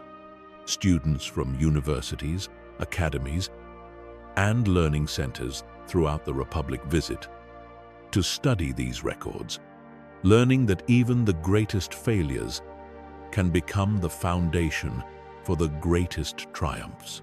Anakin's personal journals, donated to the archives after much deliberation, provide unprecedented insight into the psychology of falling to and recovering from the dark side. His honest accounts of manipulation, rationalization, and gradual corruption serve as warning signs for future generations. But more importantly, his descriptions of forgiveness, healing, and growth offer hope to anyone struggling with their own demons. One entry, written 5 years after Palpatine's defeat, reads, "Today, Luke asked me why I hurt people if I loved them. The question stopped me cold. How do you explain to a child that love without wisdom becomes possession? That fear dressed up as protection can lead to the very destruction you're trying to prevent?" I told him that love is like fire. It can warm a home and light the darkness, but without careful tending, it can burn down everything you hold dear. The difference is learning to tend the flame rather than letting it consume you. Padmé's role in the New Republic extends far beyond her initial work during the transition period. She becomes the first chancellor elected under the reformed system. Her leadership style, emphasizing collaboration over control, transparency over secrecy. Her speeches, broadcast across the galaxy, consistently return to themes of unity, understanding, and the importance of learning from past mistakes. During one particularly memorable address to the Galactic Senate, she speaks directly about her husband's journey. "We are all capable of falling into darkness. We are all susceptible to fear, to anger, to the temptation to control outcomes rather than trust in wisdom. What matters is not whether we stumble, but whether we choose to get back up. What matters is not whether we make mistakes, but whether we learn from them. My husband's story is not unique because he fell so far. It is unique because he chose to climb back up. The clone troopers' integration into galactic society becomes one of the Republic's greatest success stories. Their accelerated learning abilities and shared experiences of overcoming mental conditioning make them natural counselors and educators. Many become teachers, helping other beings overcome various forms of psychological manipulation and control. Rex establishes the Clone Veterans Association, which provides support not just for former soldiers, but for anyone struggling with issues of identity and autonomy. The association's motto, inscribed over the entrance to their headquarters on Coruscant, reads, "We were created to be one thing, but we chose to be ourselves." This philosophy resonates throughout the galaxy with former slaves, indentured servants, cult survivors, and anyone who has struggled to break free from systems designed to control their thoughts and actions. Captain Rex's own transformation from soldier to counselor exemplifies this broader change. His therapy sessions, conducted in small groups, focus on helping individuals recognize their own agency and worth. "You are not defined by what others made you to be," he tells participants. "You are defined by who you choose to become, one decision at a time." The medical and psychological research conducted on the inhibitor chips leads to breakthrough treatments for various forms of mental manipulation and control. Dr. Nala Se, the Kaminoan scientist who had originally worked on the chip project, dedicates the remainder of her career to developing countermeasures and treatments. Her work helps countless beings across the galaxy who have suffered from similar forms of neural conditioning. The New Jedi Code, formally adopted 3 years after the Empire's fall, represents a complete philosophical overhaul of the Order's principles. Where the old code spoke in absolutes, the new one embraces complexity and nuance. The full text, carved into the walls of the new temple, reads, "Emotion is part of life. Peace comes from understanding it. Knowledge exists, but wisdom comes from applying it with compassion. Passion exists, but serenity comes from channeling it towards service. Harmony is the goal, but it emerges from accepting discord and working through it. The Force flows through all things, and through the Force, all things can find redemption." This new philosophy attracts students from backgrounds that would never have been welcomed in the old order. Former criminals seeking to make amends, refugees traumatized by war, even ex-Imperial officers looking for a new path, all find welcome in the reformed Jedi temples. The diversity of backgrounds enriches the Order's understanding of the Force and its manifestations across different cultures and experiences. One such student is a former Imperial intelligence officer named Kallus, who had spent years hunting Jedi survivors before experiencing his own crisis of conscience. His knowledge of Imperial tactics and psychology proves invaluable in helping the New Order understand and counter authoritarian manipulation techniques. His classes on recognizing and resisting coercion become mandatory for all Jedi students. The Empire succeeded because it convinced good people that bad things were necessary, Kallus teaches. It made cruelty seem logical, oppression seem protective, and hatred seem justified. Our job is not just to resist such manipulation ourselves, but to help others recognize it when they encounter it.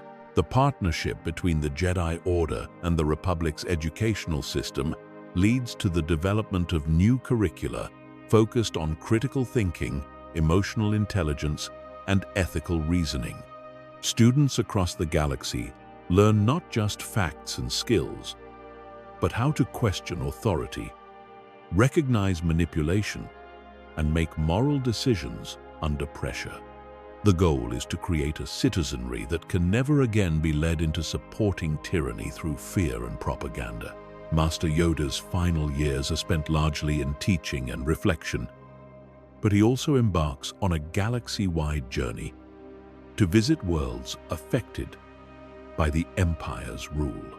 His small stature and gentle demeanor make him an unthreatening figure to populations still healing from trauma.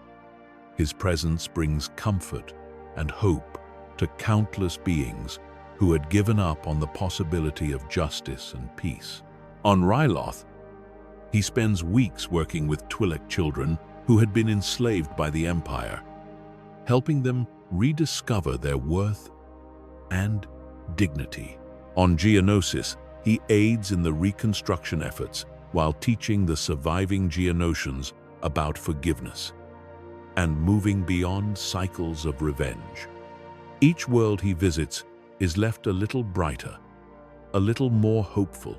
His final teaching, delivered to a gathering of Jedi Masters shortly before his death, at the age of 950, becomes known as the Wisdom of Ages.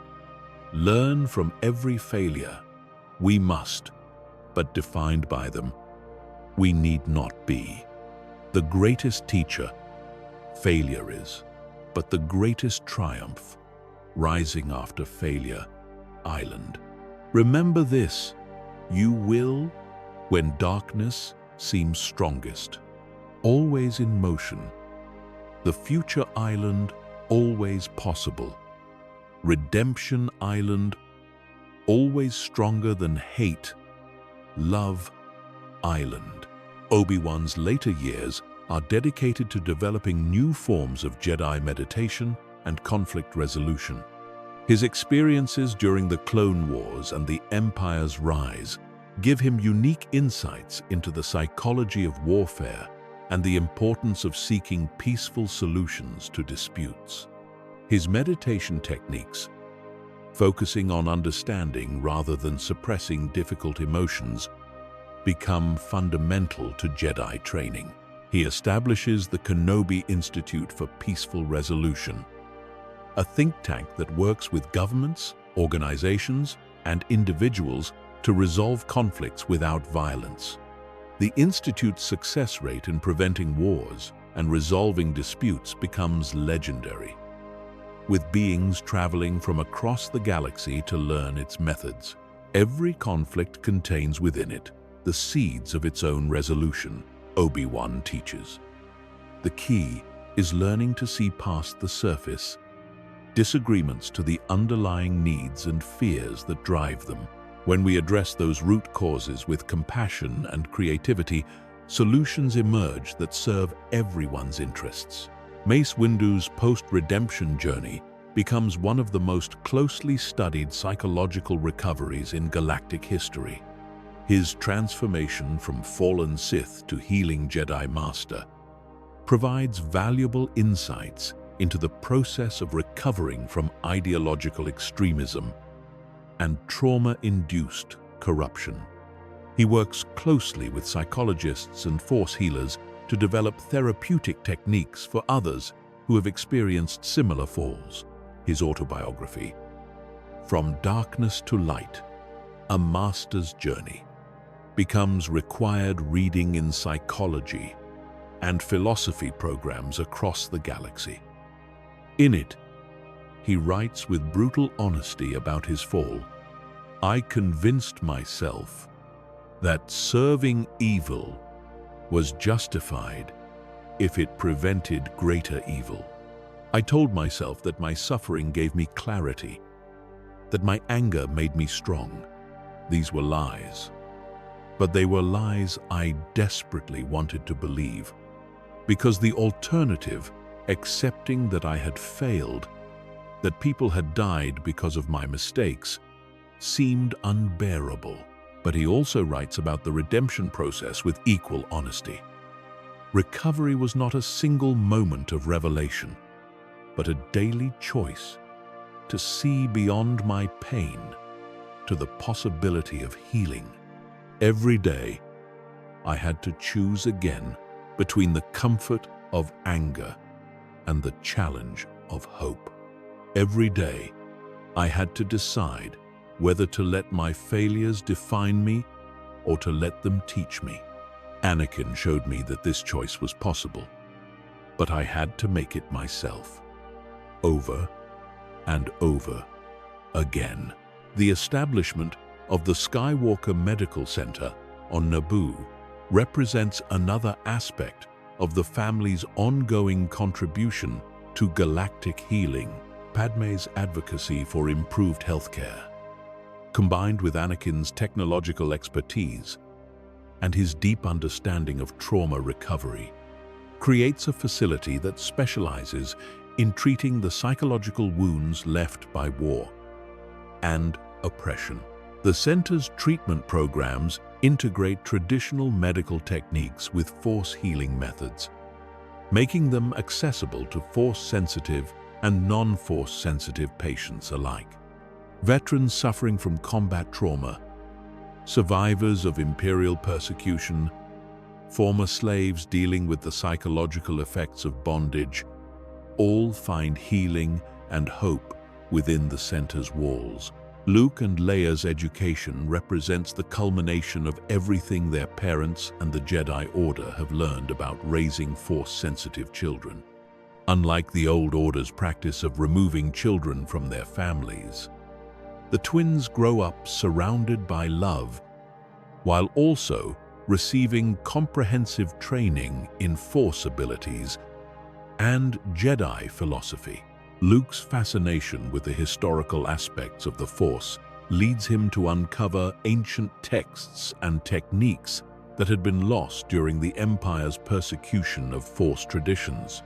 His research reveals that many cultures throughout the galaxy have developed their own approaches to understanding and using the Force, each offering unique insights. This work helps the Jedi Order become more inclusive and diverse in its practices. Leia's political instincts, inherited from her mother, combine with her Force sensitivity to create new possibilities for diplomatic and governmental service.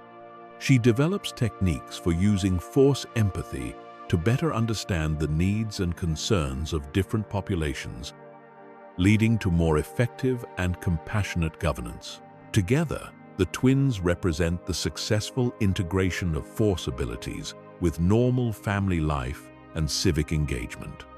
Their example helps the galaxy move beyond the old dichotomy that saw Force users as either isolated monks or power-hungry Sith.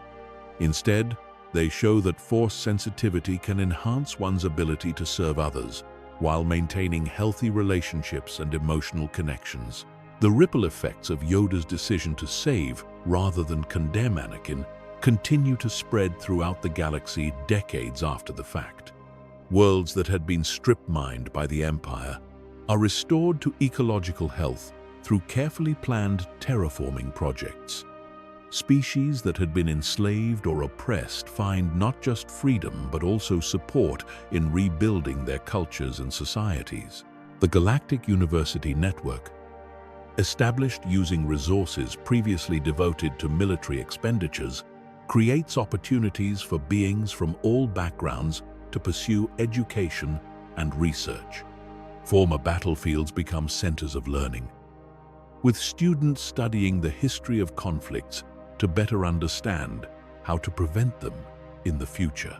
Scientific advancement accelerates as researchers from different worlds collaborate freely, sharing knowledge that had been hoarded or weaponized under imperial rule. Medical breakthroughs extend lifespans and improve quality of life across the galaxy. Agricultural innovations help formerly barren worlds become productive.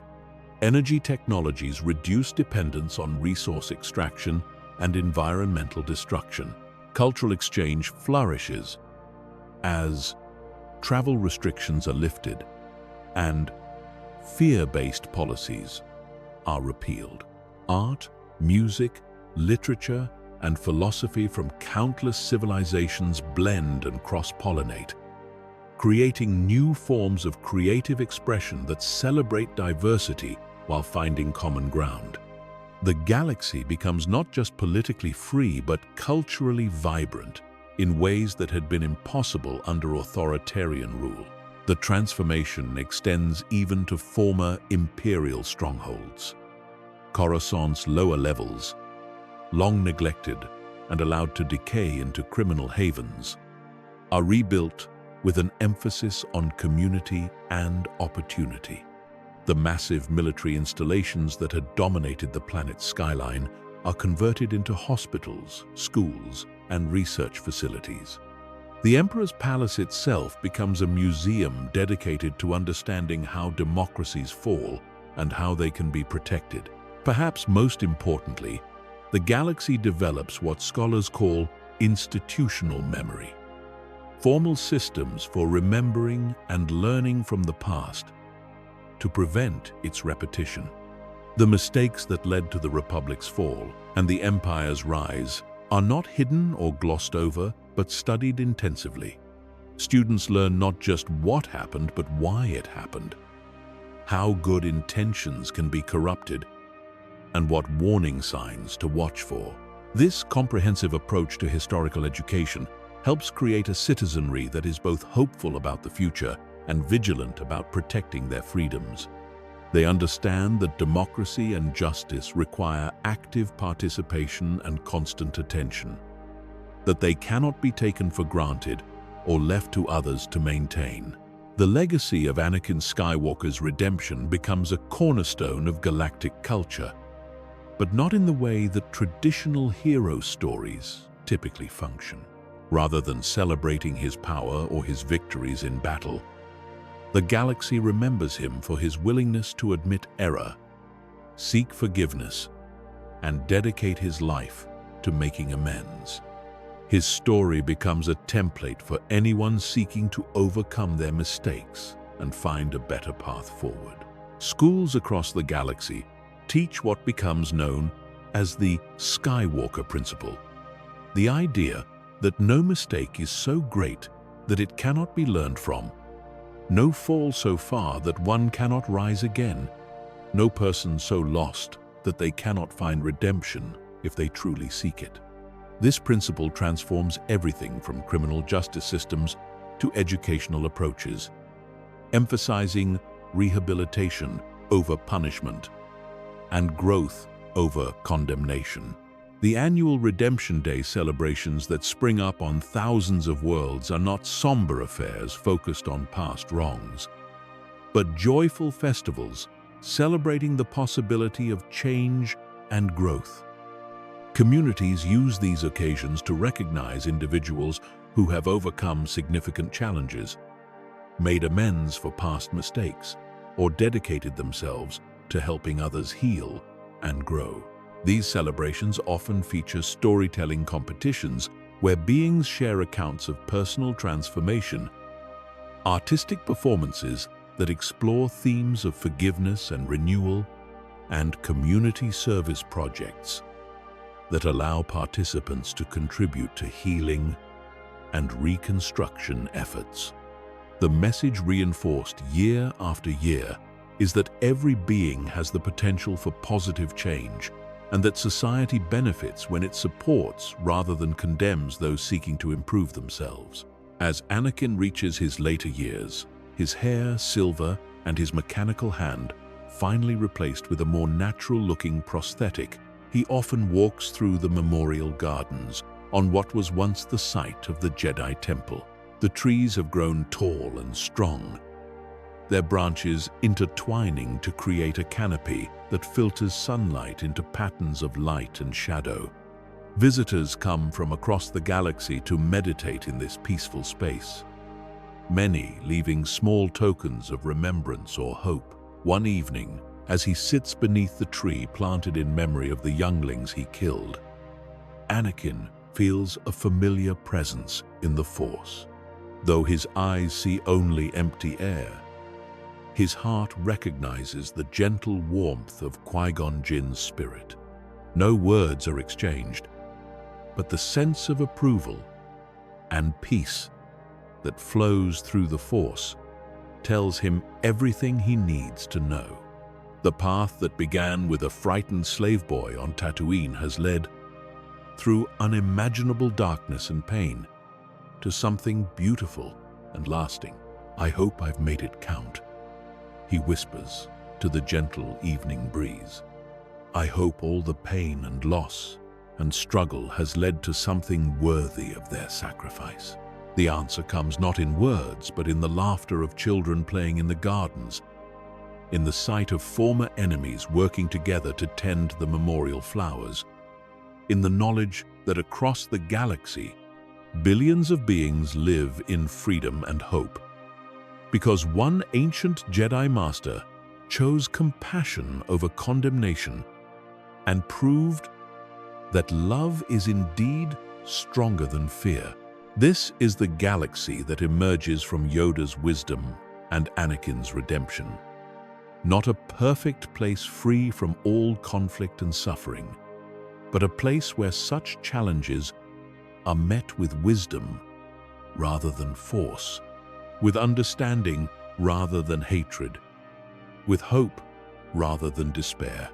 It is a galaxy where the greatest victories are measured not in enemies defeated, but in enemies transformed into friends, where the strongest power is the power to forgive and heal, and where the Force flows freely through beings who understand that their strength comes not from dominating others, but from serving something greater than themselves.